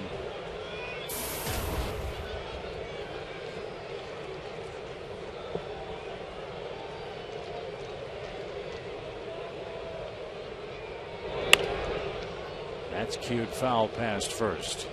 And tonight, guys, Mike's trying to do something that's been difficult to do against this Yankee club. When the Yankees have seen a pitcher for the first time, they've really done very good offensive work. In the last 2 years, the Yankees are 24-9 against starting pitchers they've seen for the first time. See if 0-2 he does something a little different here, Dale. Yeah. Tried to come in, but was up instead of down. Yeah, I didn't quite explain what I was trying to say, but 0-2, when pitches are made high and away, they, like you were saying, you know, during the break, you don't even think about it. You don't offer at it. It doesn't enter into your mind that something tricky's happening. Up and in, down and in, down and away, I think is much more effective.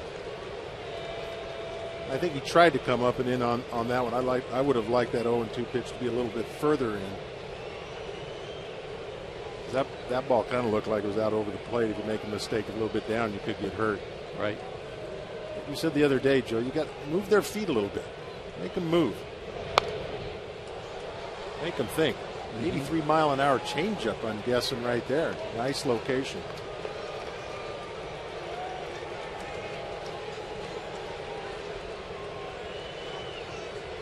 Chipped that 24-9 mark against pitchers they've seen for the first time. What makes that more impressive is the numbers I remember from the Braves not so long ago, and it seemed like they couldn't ever beat a guy facing him for the first time. Rodriguez pops it up. Will this one stay in play? It will not.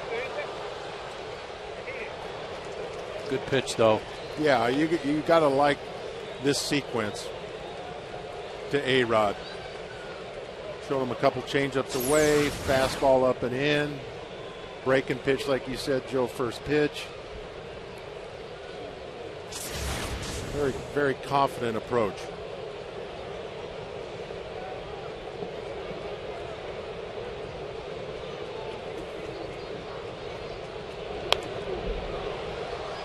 Not there. That's a dangerous pitch to No. Alex Rodriguez. But No. you saw where Brian wanted it. Yeah. You just got to do that. You got to figure out how to get it 6 inches in. That was one he fouled back. They're still down and in with the target, but it was left knee high out over the plate. And maybe those changeups early in the count helped him on that fastball that he left out over the plate. Disrupt A-Rod's timing a little bit. I like the thinking, though. Brian McCann is trying to get him to get inside.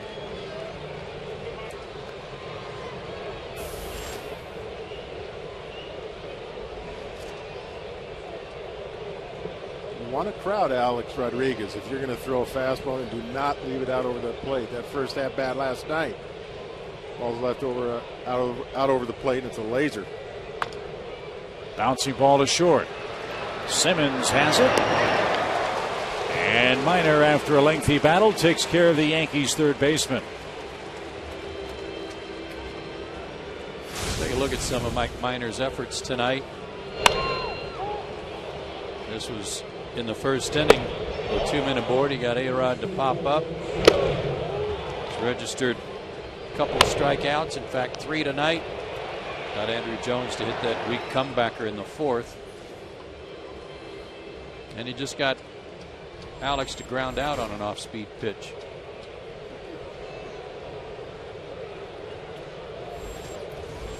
Cano's rolled out to first twice tonight.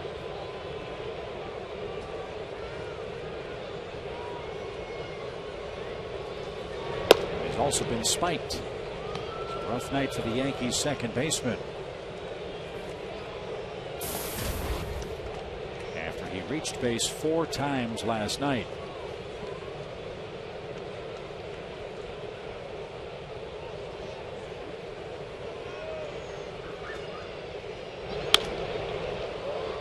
High pop into left field.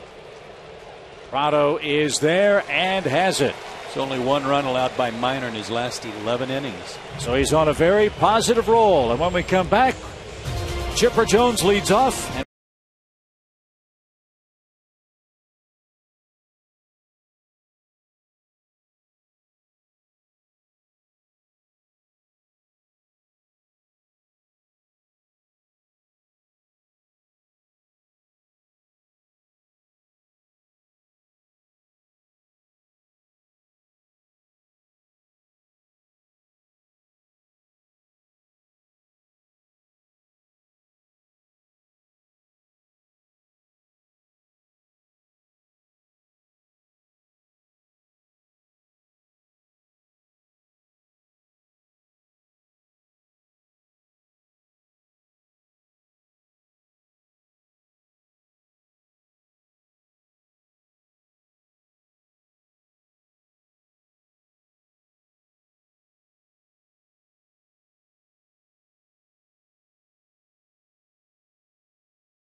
Was the matchup of 2 of the game's great players, Derek Jeter of the Yankees, Chipper Jones of the Braves, and we asked the Yankee captain his thoughts on the career of the Braves third baseman.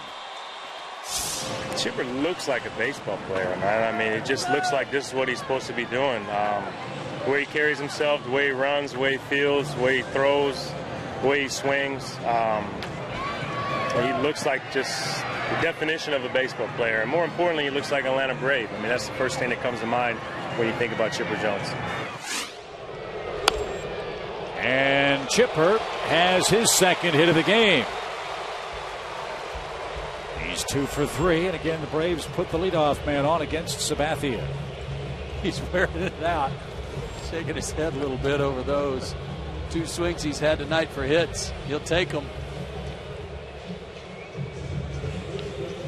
But I love that quote or that comment from Derek Jeter about, more importantly, he just looks like an Atlanta Brave. I thought that was terrific. Yeah, it's a good call. Looks like a ball player. I have to say it takes one to know one. Yeah. Those 2 guys really epitomize baseball. What a player should look like.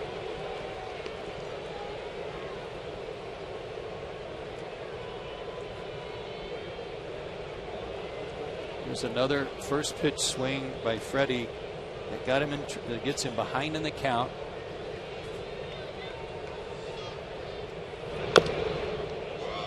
And there's going to come a time, there's a reckoning where he's got to have to realize that that first pitch is not always a strike, especially from a left-handed pitcher.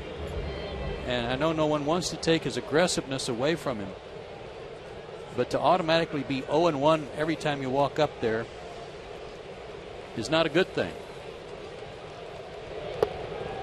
And 3 pitches retires the Atlanta first baseman. Freeman's 0 for 3 tonight. Even if you take a first pitch strike, to me that's not such a bad thing, because it might put some doubt into the pitcher's mind as to what you might have been looking for. All of a sudden he and the catcher start thinking, okay, he might have been sitting on something else. Joe, we said between innings when you were talking about that, and if there's one thing I wish I had done differently, would be have done that a lot more often, is take that first pitch. It's not taking away your aggressiveness if you go up there taking. It's when you go up there in between and you don't know what you're doing. That's a problem. But if you just go up there and take a pitch, I did that a little bit more at the end of my career, and I was amazed at how many times I was hitting 1-0. Yeah, right. Like, man, why didn't I figure this out 10 years ago? Simmons got jammed a bit, drives the ball to left. Andrew Jones drifts back. And that's the second out. And Mike Minor will step in with Chipper aboard in the Braves' sixth. It's trivia time, our AT&T U-verse trivia question. Derek Jeter and Chipper Jones are 2 of 3 active players with 80 or more career postseason hits. Who's the other man with 80 or more hits in playoff baseball? Man, that's a lot of hits.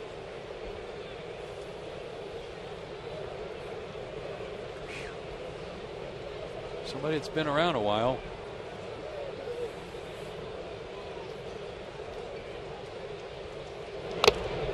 Andrew Jones qualified. Just thinking about a guy that was on the list last night, David Ortiz. All the Boston postseason. You can answer Albert Pujols just about any time you wanted. That's right. The Cardinals.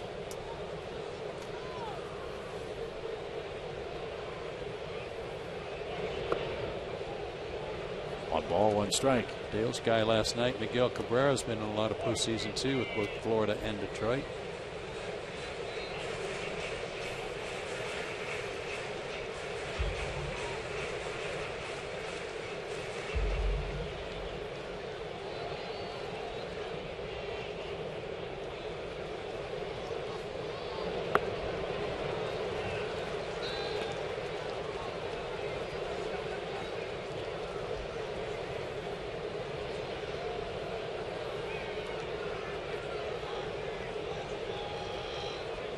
It's a tough question. 1 ball, 2 strikes.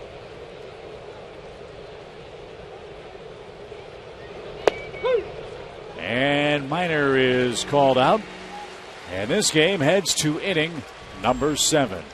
Lower portion of the Yankees order up.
Beating New York 3-0 tonight.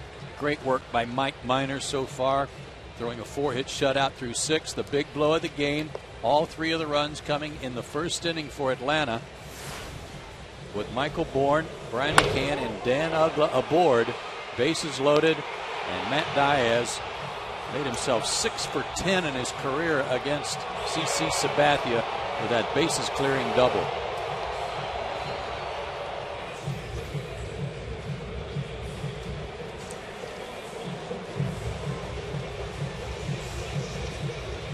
Thank Matt Diaz for coming as Jason Hayward moves into play right field.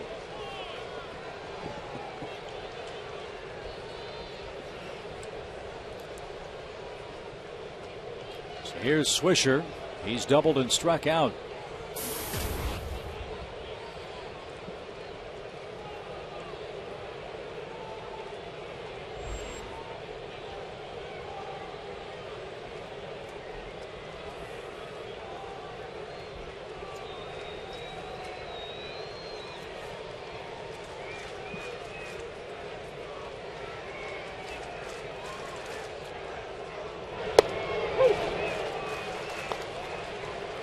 Good way to start this inning. Big inning right here for Mike Minor.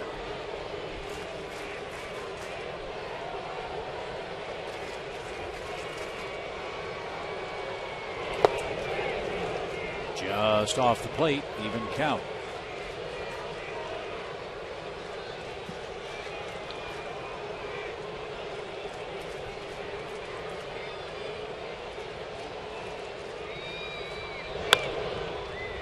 In between hop, chipper handles on the infield grass. 1 out.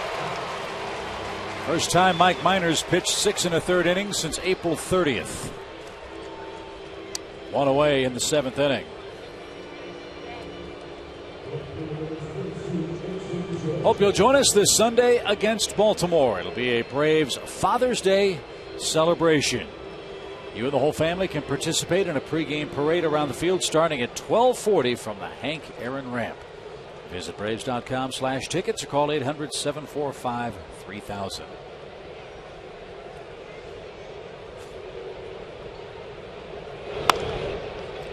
A squibber by Andrew foul past first. Jones is 0 for 2 in the game.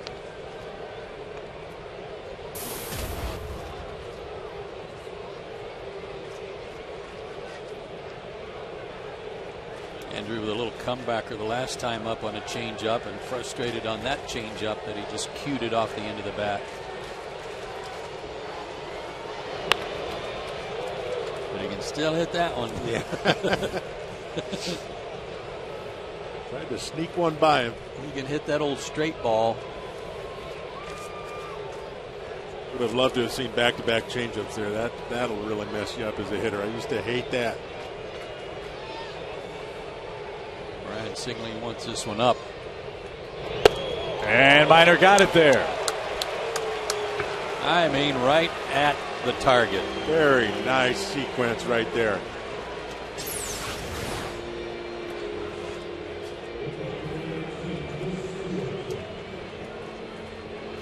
Beautiful. Yeah. Change up away, fastball in, fastball away and up.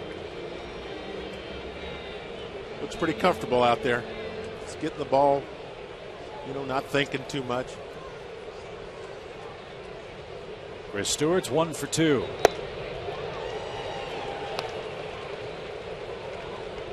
Started him with a nice changeup. Yeah, nice right there. Mike is 17 for 26 and throwing strike 1 to a Yankee hitter tonight. He's allowed just 4 hits. He has struck out 4 men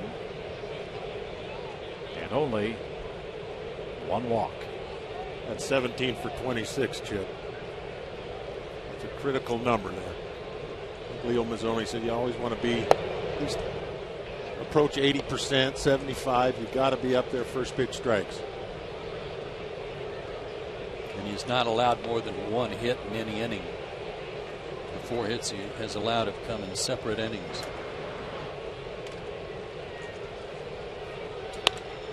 Fly ball, well hit left field, but it's going to be caught.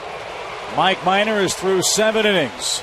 Man that's allowed the most home runs in the National League, facing the team that's hit more home runs than anybody else in baseball, and he's shutting them out.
One hit with a man in scoring position for the Braves tonight. That was Matt Diaz's double that scored 3 runs. And that has been more than enough to this point for Braves starter Mike Minor. He leads 3-0 as Atlanta comes up for the last of the 7th inning. And all year long, Braves baseball on Peachtree TV is presented by Academy Sports and Outdoors, the right stuff and the low price.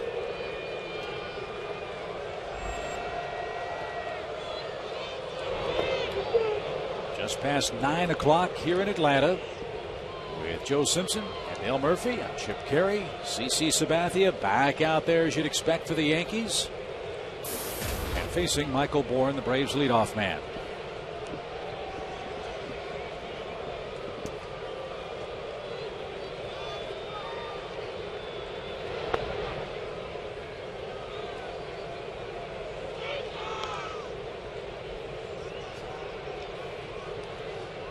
Joe, your comments about him being able to weather the storm are right on. Looked like we were going to have our way with him. Sort of that first inning. He has settled in.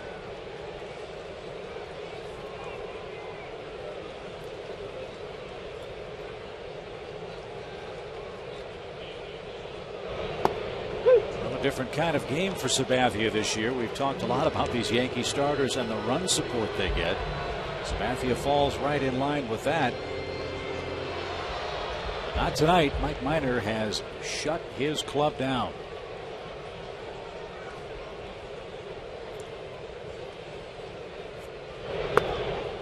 And Sabathia has his 6th strikeout.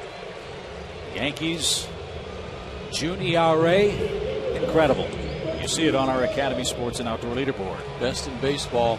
Braves not that far behind at 3.00. And keep in mind that one game where they lost to Toronto gave up 12 runs that affected that.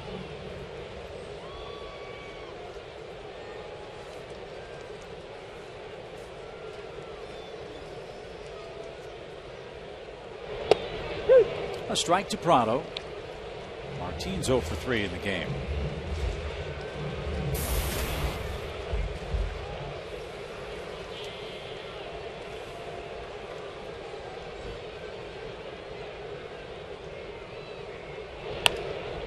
Little flare down the right field line will drop in front of Swisher.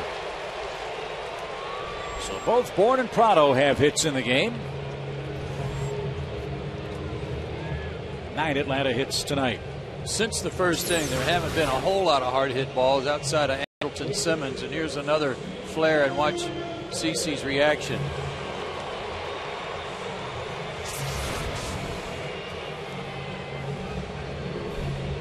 Looked like he tried to get a cutter in.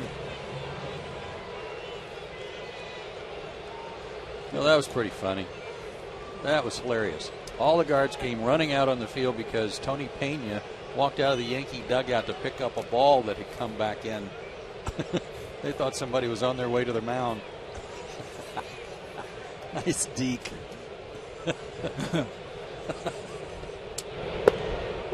That would have been fun to see a couple of them tackle Tony Pena. Yeah, oh boy. Needed to hit when he was catching. Non-stop talker. Was he? Oh, man.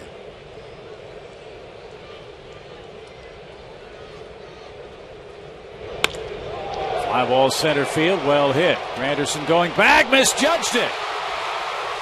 That ball is down, and Prado will be stopped at third. They're at second and third with 1 out.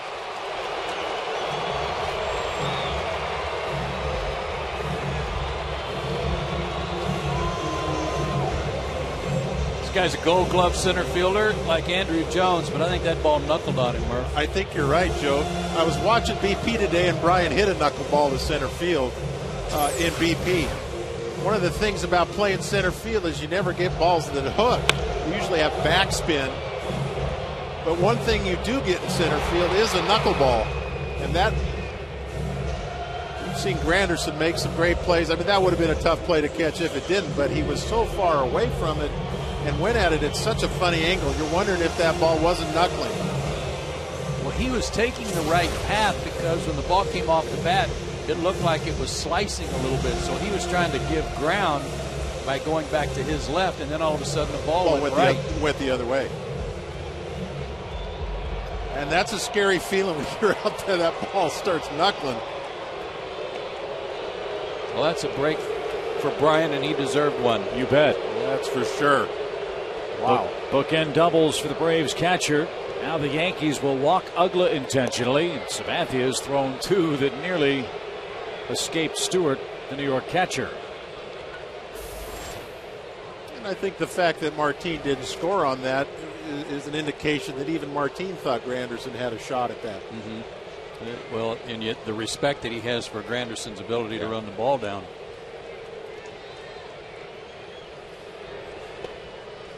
So add another walk to Dan Ugla's total.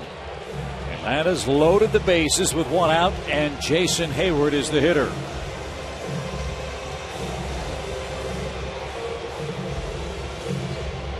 Jason was 1 for 3 last night. Let's see if he can improve on his numbers against lefties.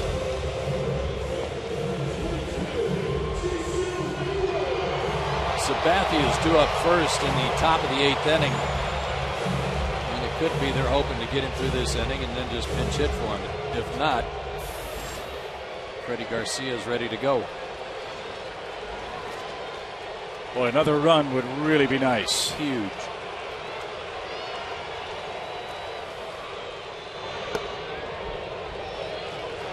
Nice patient approach. Wasn't even thinking about swinging at that first pitch. And he's got a 1-0 count to work with now. And if it is a strike, at least you saw some release point. You saw something. Mm-hmm.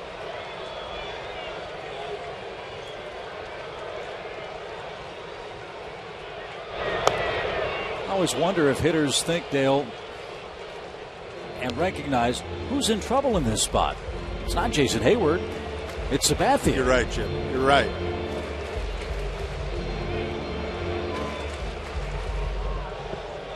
Being overly aggressive on a first pitch is just sometimes a sign to see you're afraid you're going to strike out, so you got to hit something early in the count.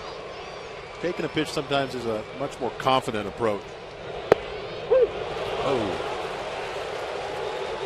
Big pitch from Sabathia. 1 ball, 2 strikes. Might have been that pitch. We wondered if it would be called a strike later in the ball game. That wasn't called for Mike Minor earlier tonight.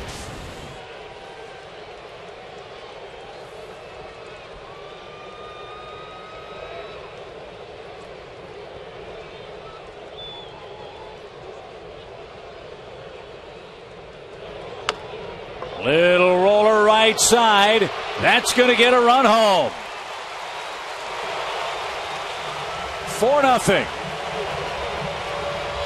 Prado scores. McCann to third, Ugla to second. And that is a big, big run.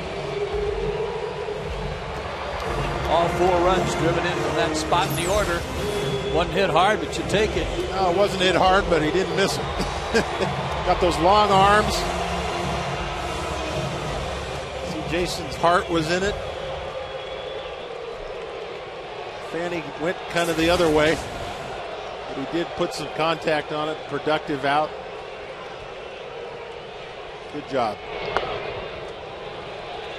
I think that taking the first pitch, Joe, is a good point. Sometimes you take a pitch right down the middle, and the psychological thing it tells the pitcher is, I don't care if you get ahead of me. Mm-hmm. Yeah. You know, so what? You've still got to throw 2 more. That's right. 1 ball, 1 strike to Chipper. Atlanta got 3 in the first, 1 here in the 7th, leading 4-0. The Braves have out hit the Yankees 10-4. I'm kind of surprised they don't think about walking Chipper here to pitch to Freddie, or I don't know.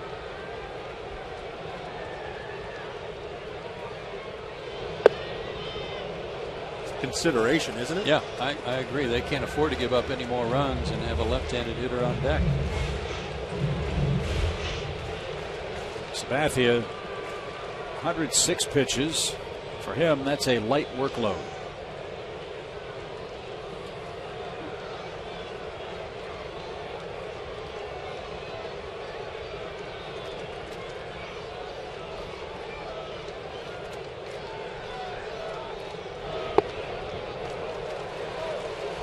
I mean, I don't know what kind of numbers they're looking at, but with Chipper with guys in scoring position, I'm not comfortable pitching to him. They haven't given him much to hit. That's true. Now it's a 3-1 count.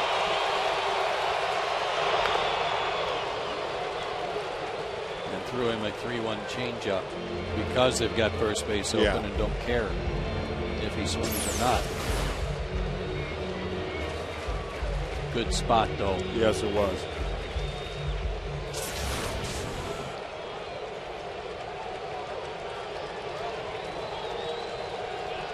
Would surprise me if he threw anything other than a changeup.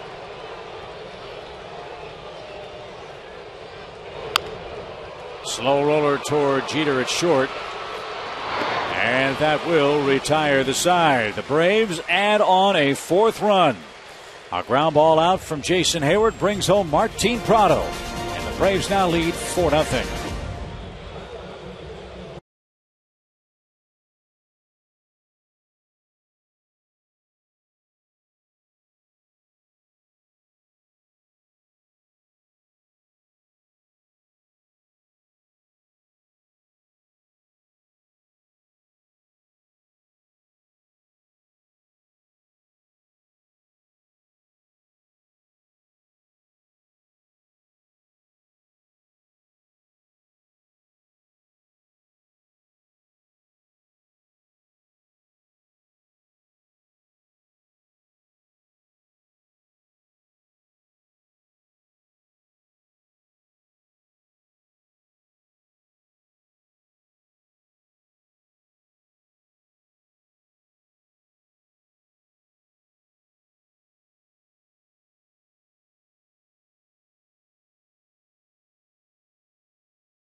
By Toyota and by Academy Sports and Outdoors.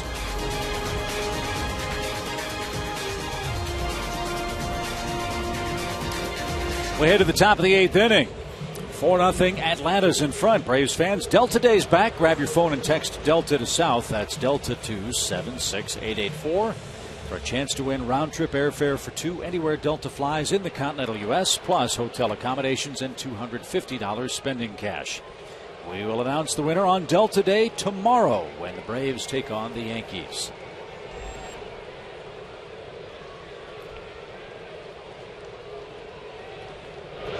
Russell Martin will pinch hit for CC Sabathia as New York comes a-calling against Mike Minor, who's back out there for Atlanta. Get the first guy. Try to head off any efforts for a big inning by the top of the order that's coming up behind him.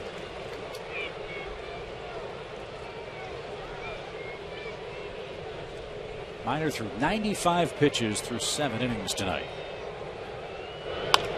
His third to Martin is driven in the air to right. Jason Hayward's got it measured, and he makes the catch on the track. 1 down. Make him hit it. Let your fielders do the work. Don't mess around. Guys pinch hitting, like you said, Joe, get this first one. Go right after him. Good job.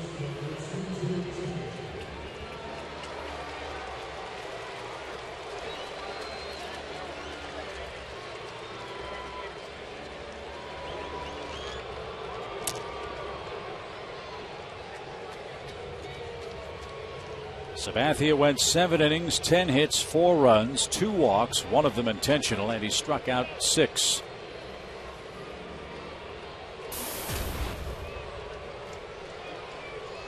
Sabathia, a man that came in with a 21-4 record against the National League in the last 5 years. But on the short end of a 4-run game now with Jeter in the box and 1 out in the 8th.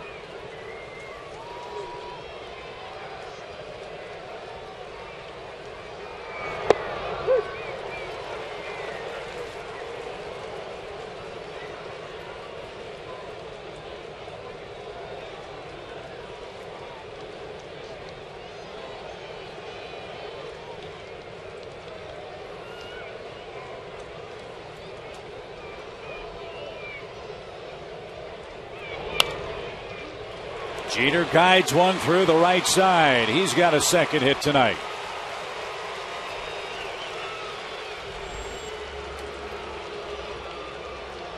And that will be all for Mike Minor.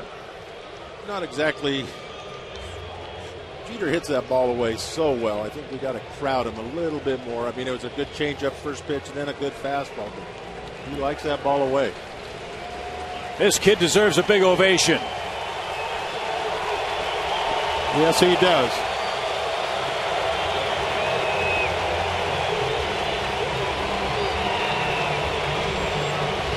A big confidence boost. Minor blanking the Yankees as they hit in the top of the 8th.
For Mike Minor, he's the subject of our Zaxby's indescribably good pitching tonight. 100 pitches on the night, an assortment of it here. Getting out of a jam in the first inning, got Rodriguez to pop up, got Cano to ground out. He only walked one batter all night. That was in the first inning, and he struck out 4, including this one. And here at the end of the night, a pat on the backside from number 10 as he was exiting. Good job, Mike Minor. That's 7 1/3 innings. Strong That's an impressive night, isn't it? It was. Nice changeups, too. Really liked his changeups away. Good location with his changeups tonight, all night. So Johnny Venters is on to answer the AT&T call to the bullpen with Jeter at first. And Curtis Granderson in the batter's box for New York. Johnny pitched an inning last night. 3 up and 3 down. Struck out 2, but did not face Granderson. Faced A-Rod, Cano, and Teixeira. Beware this matchup, however. Yes, it's lefty-lefty. But dating back to the start of last season, Granderson has hit 22 home runs against left-handed pitchers.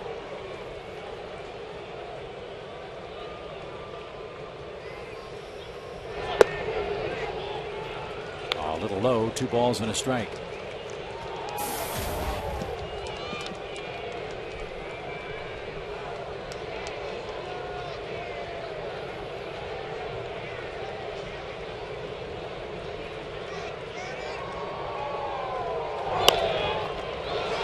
Base hit the other way. Back-to-back singles for New York. First and second with 1 out. And here's Teixeira. That's why getting that first out is so important with this part of the order coming up. They're so capable of stringing together some hits. And then you get to the guys with the big pop. But Granderson's really good. What I've noticed in this series so far, Dale, that I didn't know about him before, he lets the ball travel. For a guy who hits a lot of home runs, he lets the ball travel pretty deep. Yes, he does. That pitch, you can't really. I think that was a good pitch by Johnny. Get a ground ball, just happened to find a hole. But you're right, Joe. He does let it get way in there.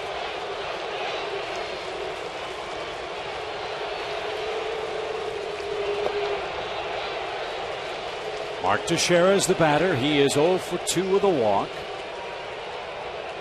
This is Teixeira's lesser side as a Yankee hitter. Came in batting .219 right-handed with 4 of his 7 double play balls.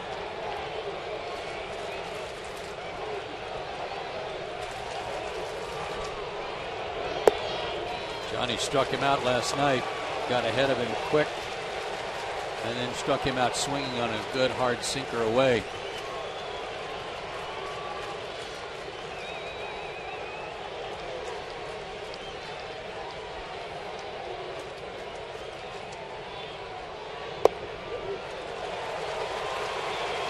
And promptly 3-0. A pretty good pitch. When Brian had to turn his glove over. Yeah. I think he had some late movement. Yeah. There we go.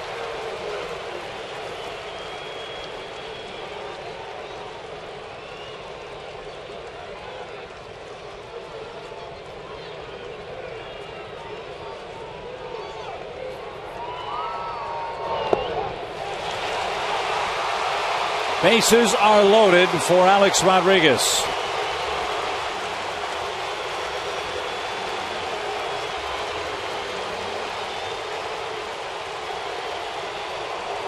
No one else throwing in the Braves bullpen, but I believe that's about to change.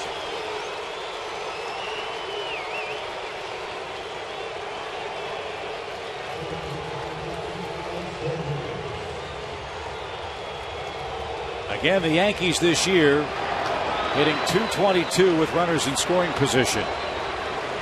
Alex Rodriguez has the bases loaded and 1 out.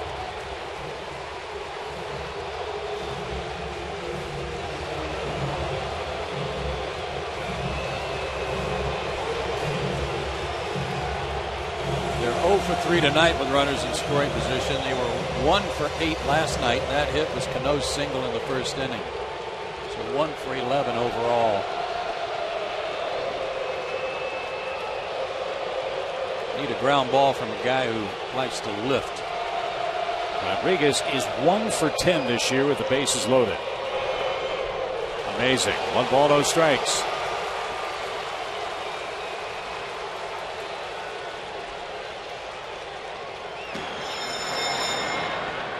Yeah, and he's hitting 190 with or something like that with guys in scoring position. You just don't want to keep pushing it too far. Law of averages sometimes catch up with you, a guy like this.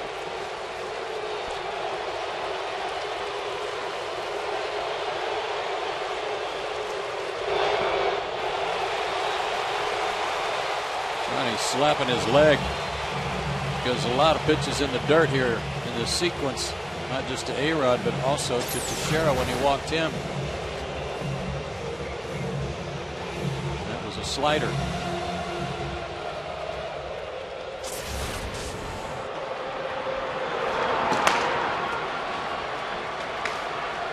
Christian Martinez and Corey Guerin. I know it's the 8th inning and not the 9th. But this might be the game. Well, this might be the game, and Craig Kimbrell not up.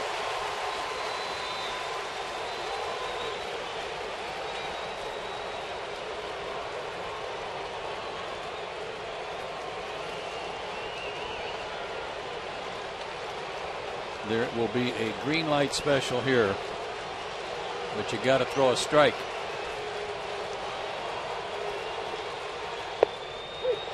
He did.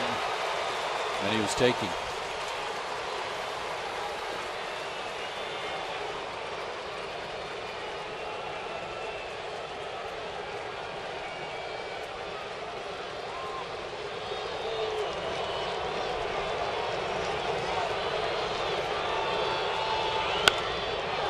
Hop fly, foul ground. Freeman gives chase, won't have a play. 3-2. Taking 3-0. Delivered a strike. 3-1. Had to fight that off. That was in on him a little bit, but didn't really come in off the plate. That was in her third, and he was late. Well, that's kind of the book on him. You can't get in. You better get in a little bit further. Still kind of surprised he was a little late, 3-1 on that.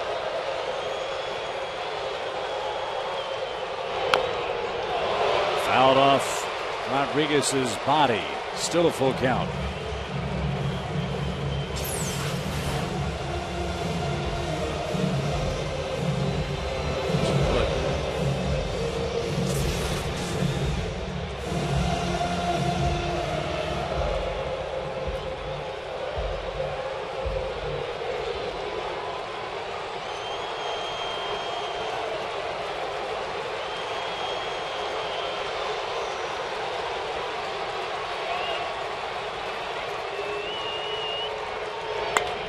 Swing and a drive down the left field line. It's a grand slam home run.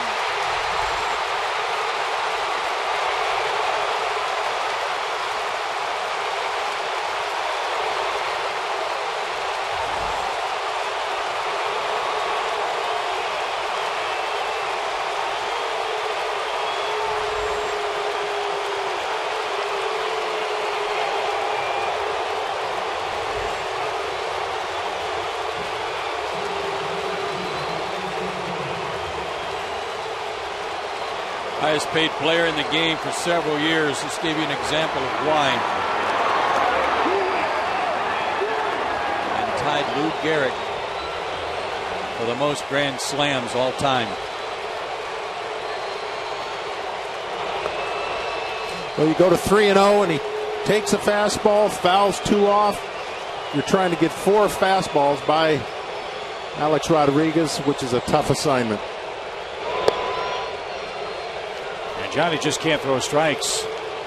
Yeah, I know the grand slams what will be written a lot about, but the base hit to the left-handed hitting Granderson and then the walk to Teixeira were what set it up. Now a base hit by Cano, and that represents the go-ahead run for New York.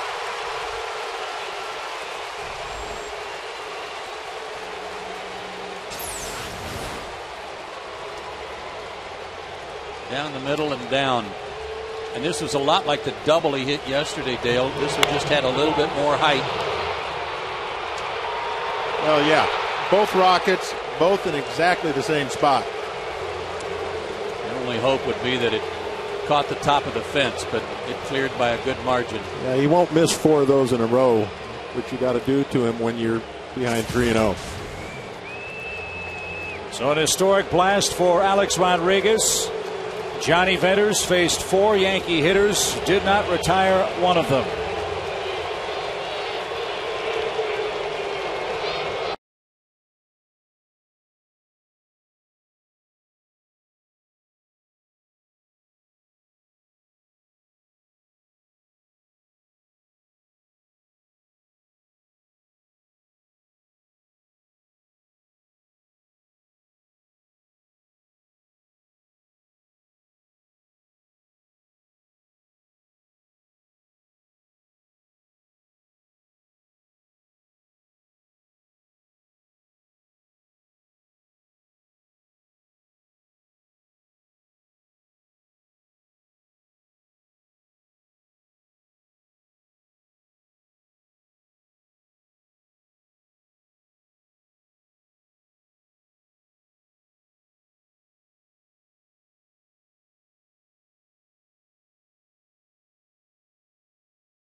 Shocking turn of events. The Yankees, with the bases empty and 1 out in the 8th inning, put together a grand rally. A grand slam by Alex Rodriguez has tied this game. It's gotten CC Sabathia off the hook. It takes away a chance for Mike Minor to win the game. And now Corey Guerin answers the AT&T call to the bullpen with a runner aboard and Nick Swisher in the batter's box. AAA numbers in front of you there. You worked 2 innings last night, gave up 3 hits but no runs. Got a double play turn behind him. That helped. Got a walk and a strikeout.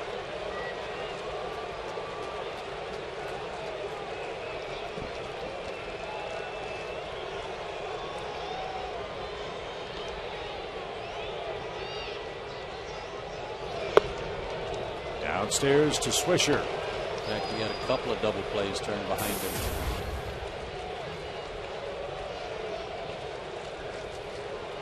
It's a shame for Mike Minor.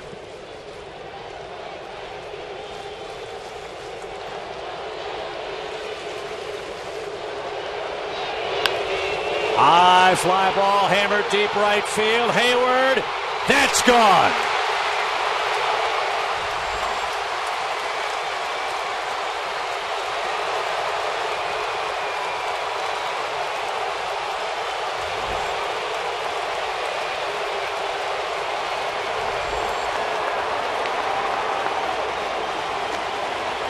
They lead the world in homers. They've hit 2 in the 8th inning, and New York has taken a 6-4 lead.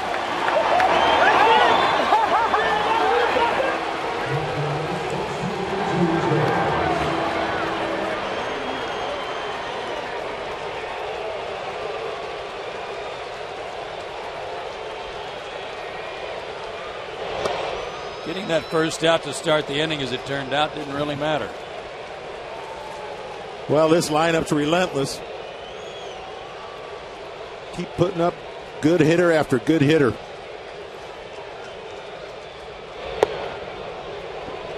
So 4 runs and 3 hits for Venters. Corey Guerin allows a 2-run homer to Nick Swisher. And the Yankees have stunned the Atlanta portion of this crowd at Turner Field.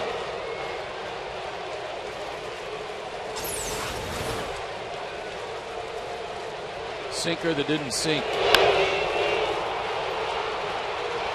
Swisher has his 10th homer, and as we pointed out, leads their team in RBIs. 39 now.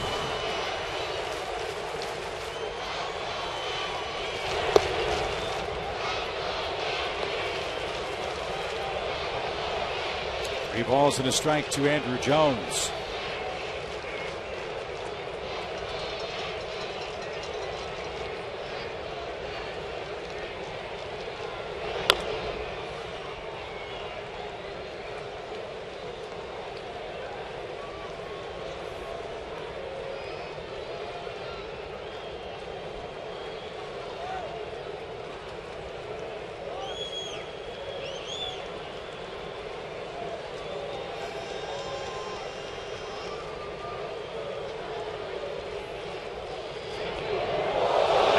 Jones is hit by a pitch.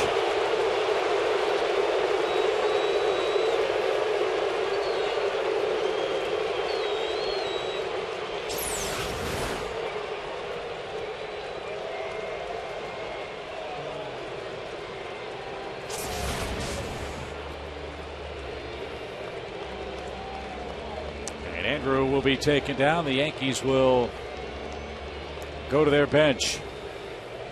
Dwayne Wise, one former Brave for another.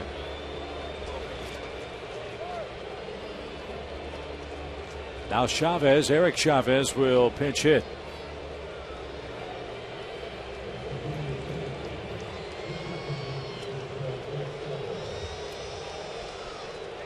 All this started after Russell Martin flied out. Mike Minor allowed a hit to Jeter to right field. That was the last pitch he threw in the game. Johnny Venters came in, gave up an opposite field single to Granderson, walked to Shera, fell behind Alex Rodriguez, battled back to a full count, and then A-Rod hit a top spin line drive over the fence for a grand slam to tie it.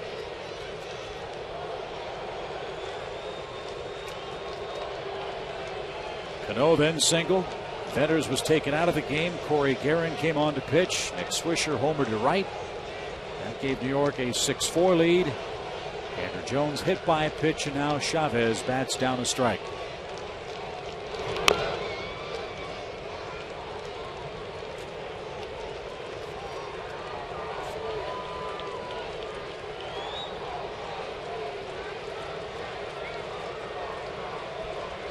Good change up there by Guerin, a pitch he's developed to help him with getting left-handers out.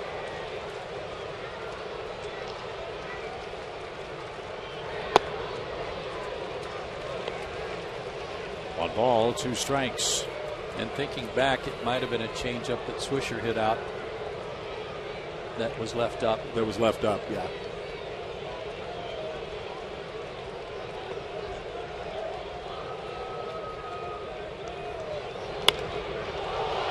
High fly ball center, but Michael Bourne's going to have room shy of the track.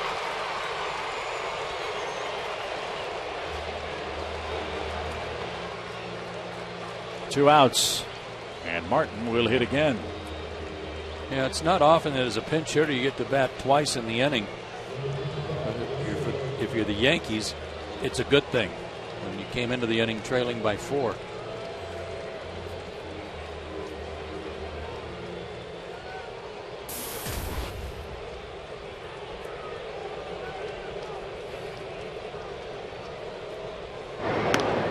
Yankees are big Mets fans tonight. The Mets are playing Tampa Bay in interleague play and winning. If the scores hold, the Yankees would be in first place all by themselves at the start of play tomorrow.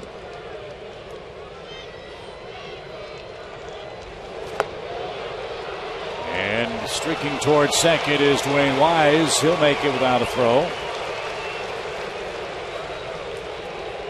And now McCann out for a talk. Runner at second. We'll go over the signs to refresh Corey Guerin, who just got called up.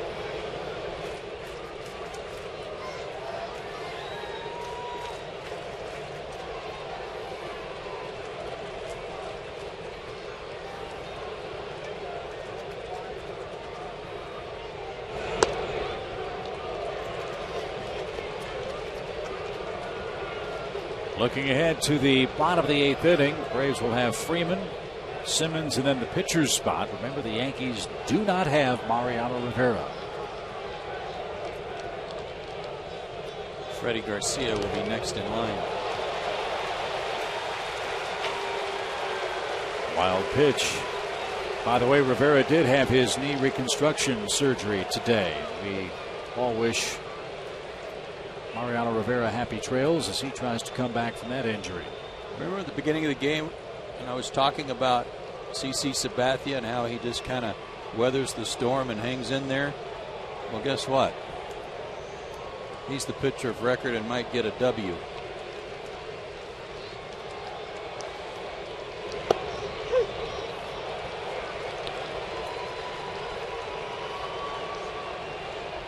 Well, with this lineup, Joe, you're never, ever out of it. Pitchers know that. Give up 3 in the first inning, no big deal.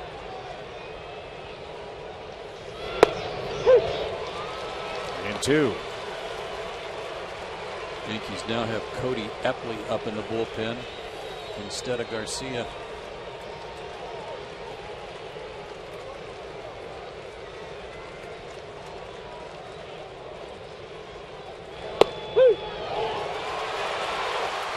Ten Yankee hitters come to the plate in the 8th inning, and 6 of them score. The big blow, Alex Rodriguez, who ties Lou Gehrig on the all-time Grand Slam list. Swisher added a 2-run shot, and the Braves now trail by 2 in the 8th inning.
Houston. They trail now by a 6-4 score.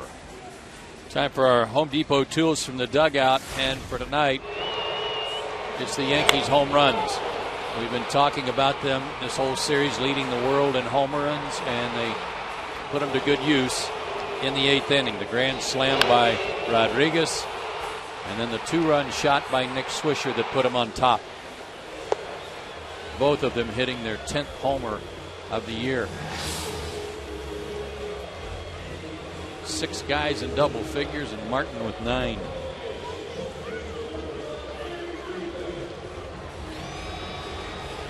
What we add up or read not too long ago that Alex Rodriguez has been the highest paid player in baseball for 12 years? Something like that. 2 $275 million deals are thereabouts.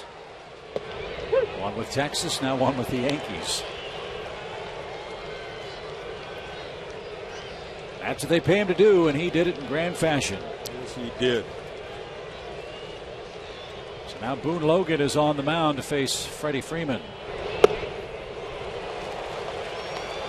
Beg your pardon, that's Clay Rapeda. Beg your pardon, my mistake. Clay Rapeda is on for the Yankees. Yeah, they had Epley up, and Epley is back up. Side-arming lefty, and now a side-arm firing right-hander in their pen.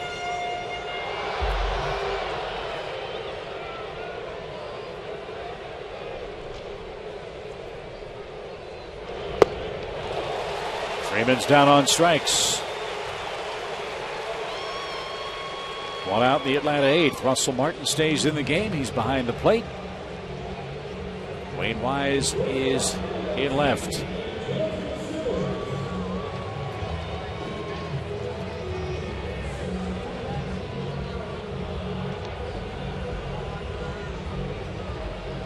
Good night at the plate for Andrelton. He's 2 for 3.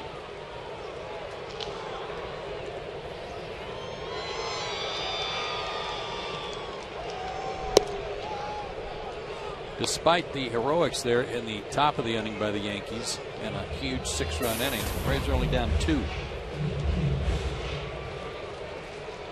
They can turn the tables quickly too.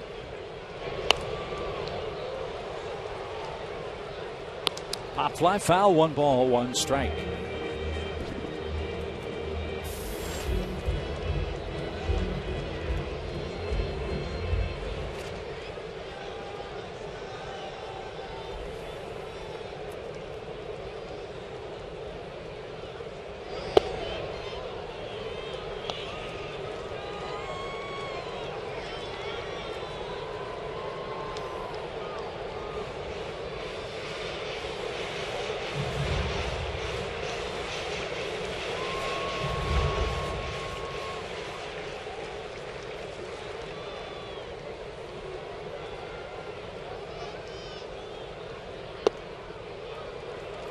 A walk would be nice. 3 balls and a strike.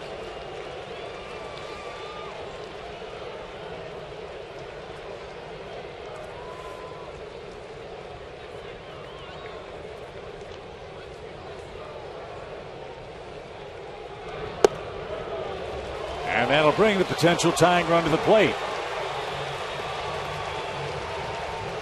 Joe Girardi some pondering as David Ross will be announced. Good at bat by Simmons, getting a little something going. That release point from Rapata is obviously tough on lefties, but even right-handers, you just do not see that release point from a lefty.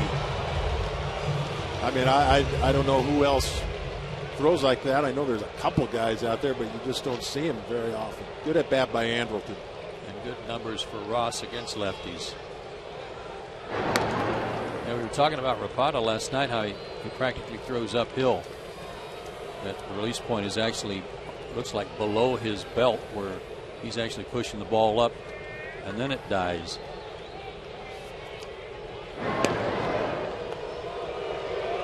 And Joe, you're right about David Ross. Braves catcher, 7 hits and 19 at bats, a .368 average this year with a couple of homers. And he can ambush a fastball.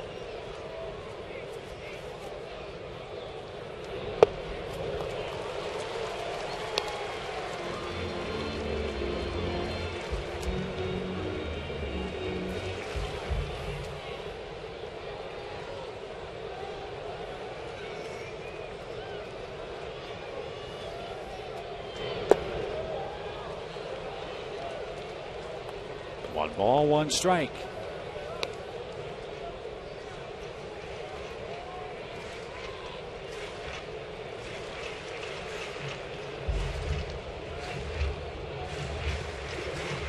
That fake bunt brought Rodriguez in about 5 steps from third base, even with the bag now.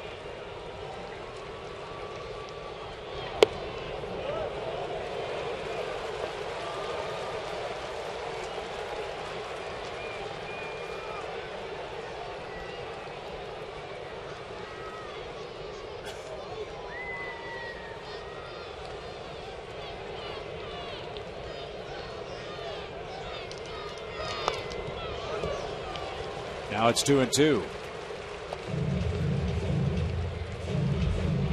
Got a nice little 83-mile-an-hour changeup that he throws to right-handers. That was one there.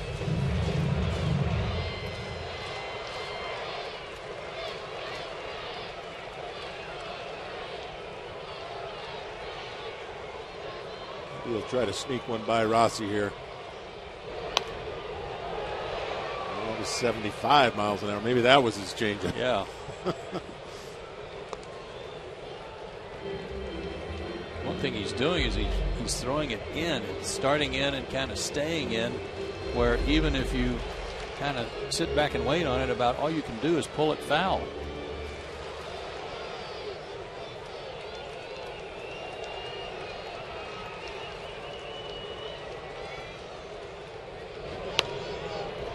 Little pop toward first, and Teixeira makes the catch. 2 outs in the 8th. Exact same pitch, 75 miles an hour.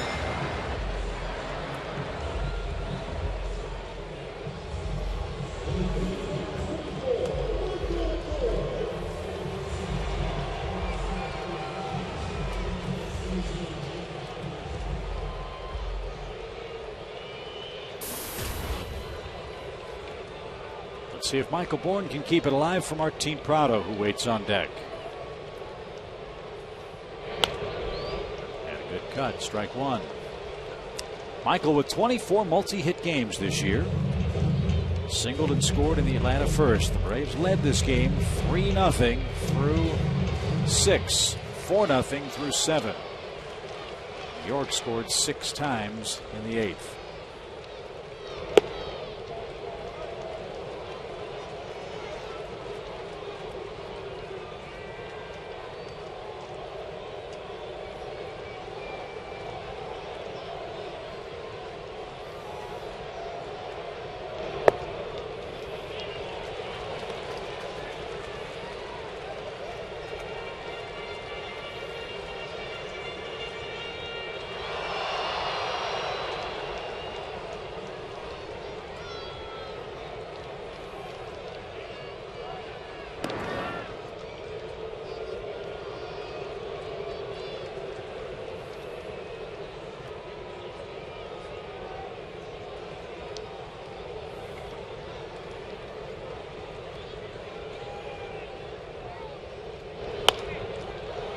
Fly ball to left, but Wise is there.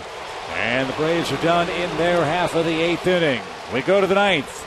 The Yankees still lead by 2.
Ninth inning here at Turner Field. Time to revisit our AT&T U-verse trivia question.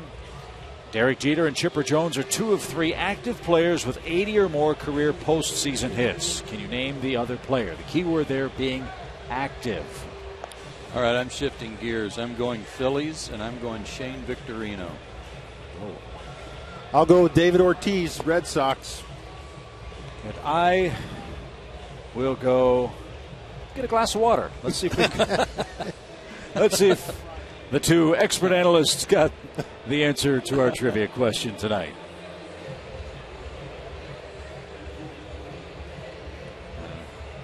Our go-to guy was the answer, too. Yeah. When in doubt, just say Albert Pujols. Well, almost too obvious. By the way, remember how everybody was saying the Angels were dead and buried out west? The Angels are 2.5 games out of first place, and Albert Pujols 8 homers, 28 RBIs in his last 31 games.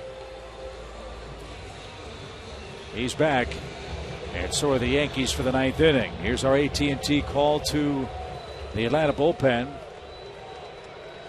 This one answered by Christian Martinez. 23rd game for Christian. Last work a couple of days ago against Toronto.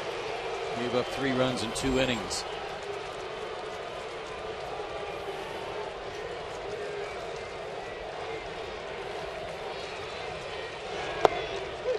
Two more hits for Derek Jeter tonight.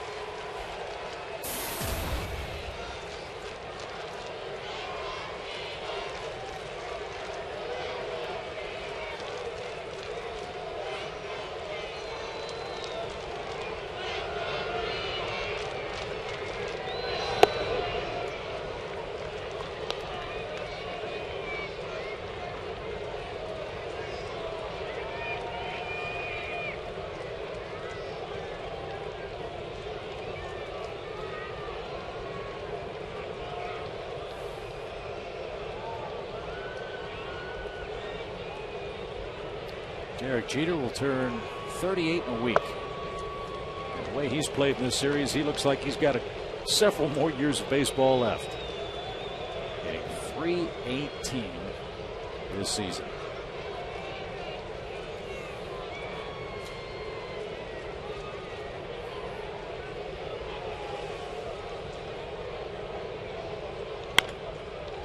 Chipper at third.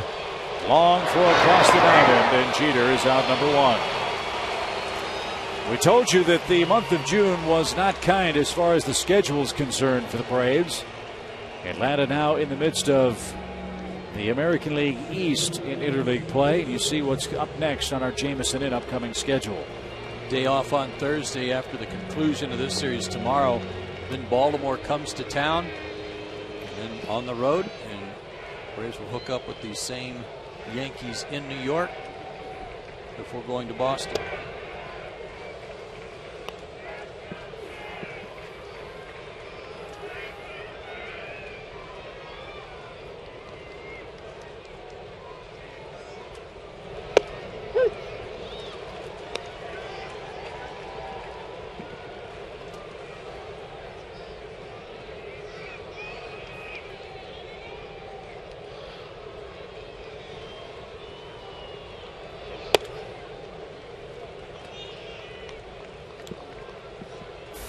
Another former Brave starting to loosen in the Yankees pen. That's Rafael Soriano.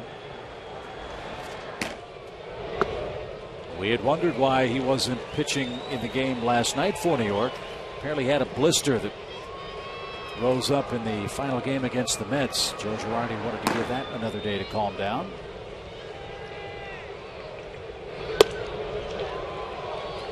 We'll see if he's good to go in the bottom of the 9th inning tonight. Full count for Granderson, who's got 2 hits and a run.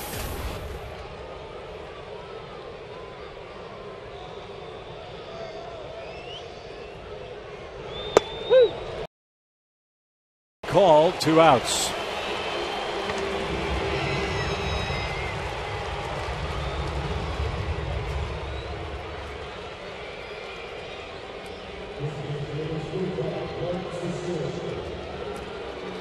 Kind of surprised to see Granderson take that fastball down and in. That's the one he likes.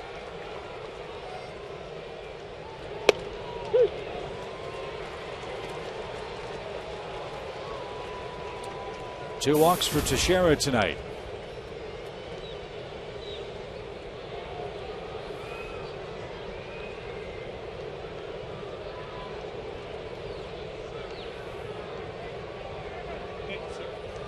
An odd combination for this team is that they lead Major League Baseball in homers, but they're third in the American League in strikeouts. And they don't fan that much.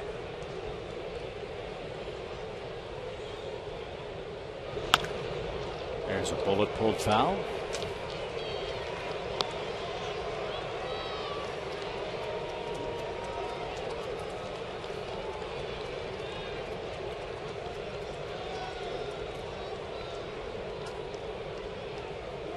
One thing we've seen, they don't miss mistakes, do they? No, they don't.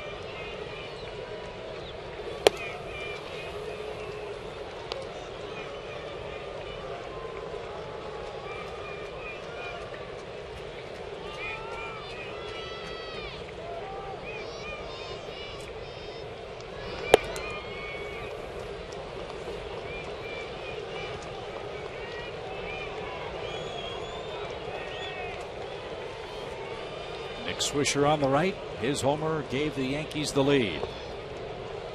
And in the ninth inning for Atlanta, 2, 3, and 4 are scheduled on the batting card. Don't go anywhere yet.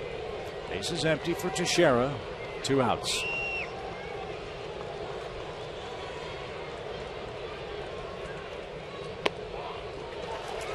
A 3-walk game for the Yankee first baseman. And if you missed it, you missed some history the last time A-Rod was in the batter's box. 3-0 count went to 3-2.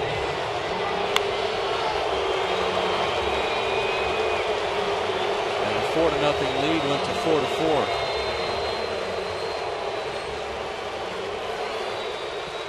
Can you even imagine 23 grand slams? No, I can't. I'll tell you that. That low first camera angle right there gave you a pretty good idea how much of the batter's box he takes up with that stance too. Wide stance, then he comes back to kind of a high leg kick. Look how wide that stance is. Big guy, 6'3", 225. Well, he's 37 years old.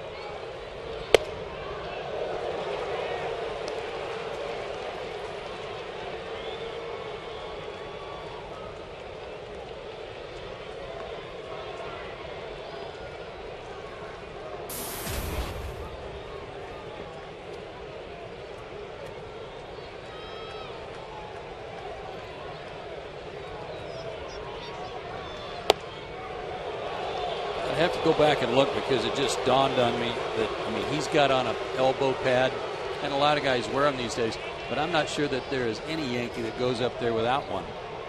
Maybe Jeter if we look back, but these guys stay in there and they like to dive into the plate. And this pitch lofted into left field. And that will send this game to the bottom of the ninth inning. Prado, McCann, and Ugla will go to work. The Braves are down 6-4.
Braves are trailing by 2 runs. And they will feast their eyes on Rafael Soriano, who's on to try to finish off the game for New York. He's the 4th, make that the 3rd Yankee pitcher to work in tonight's game. That one blown save was the game that you were talking about a minute ago, Chip, where he had a blister come up against the Mets. He gave up the lead, but the Yankees still came back to win the ball game. Still strikes out a lot of guys, throws hard, split finger pitch, and a slider.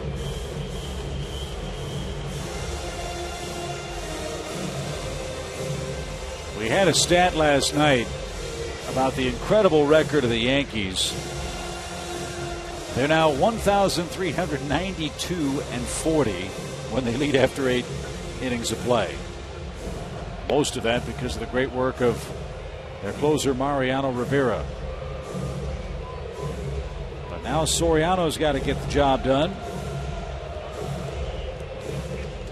2009, Soriano saved 27 games for the Braves, 45 saves in 2010 with the Rays. Last year, 2 saves in 42 games as one of the Yankees' setup men. That year with Atlanta, 75 innings, he struck out 102 batters.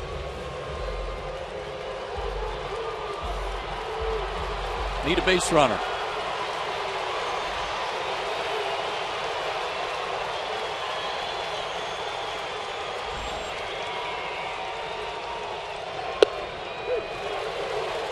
Strike 1. Well, in Prado, McCann, and Ugla, we got some guys that are swinging well. And Dan's got good numbers against him. Yep.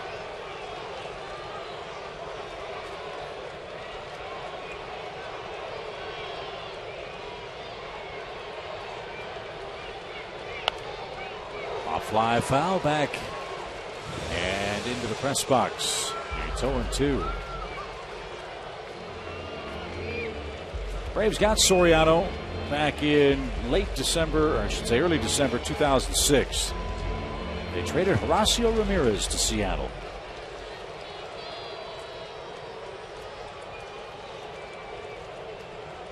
And the Braves traded for Jesse Chavez. Ground ball. A-Rod gives ground. Long throw. And Teixeira holds the bag. 1 out.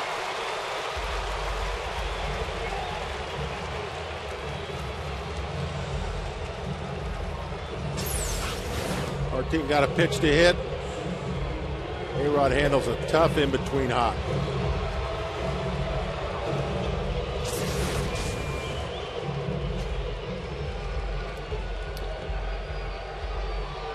Two doubles for Brian McCann, including a run in Game 2.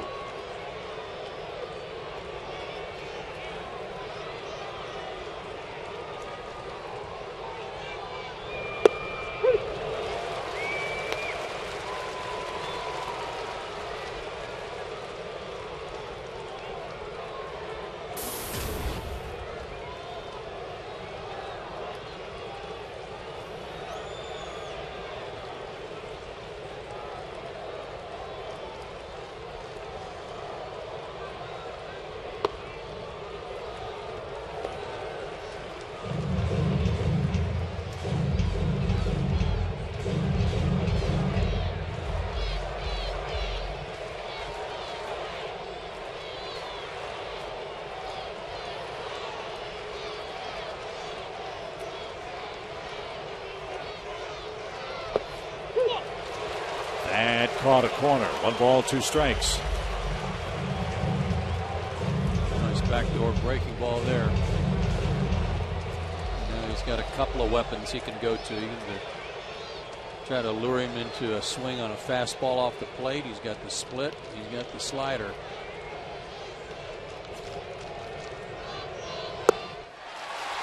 Two outs.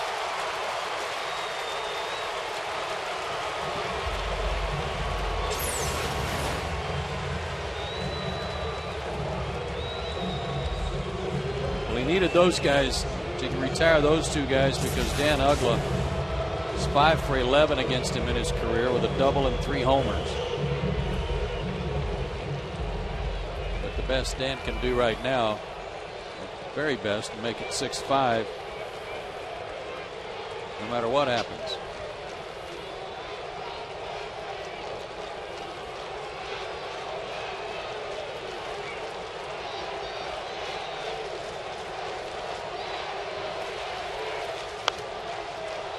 There's one Braves mark that's in real jeopardy right here. Leading after 6, 7, and 8 innings. All right, they were leading after 7.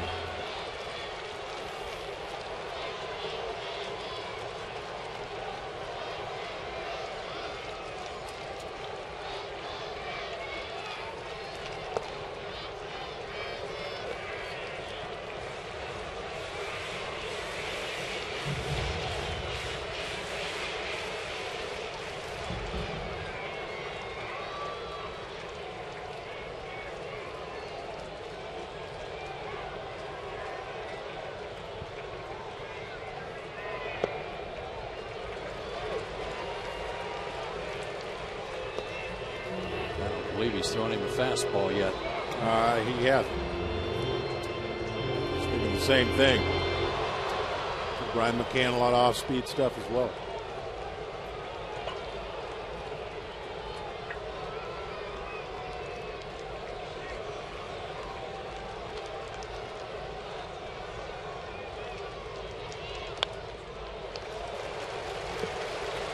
Two balls, 2 strikes, 2 outs, 2-run deficit in the bottom of the 9th. Tons of Yankee fans.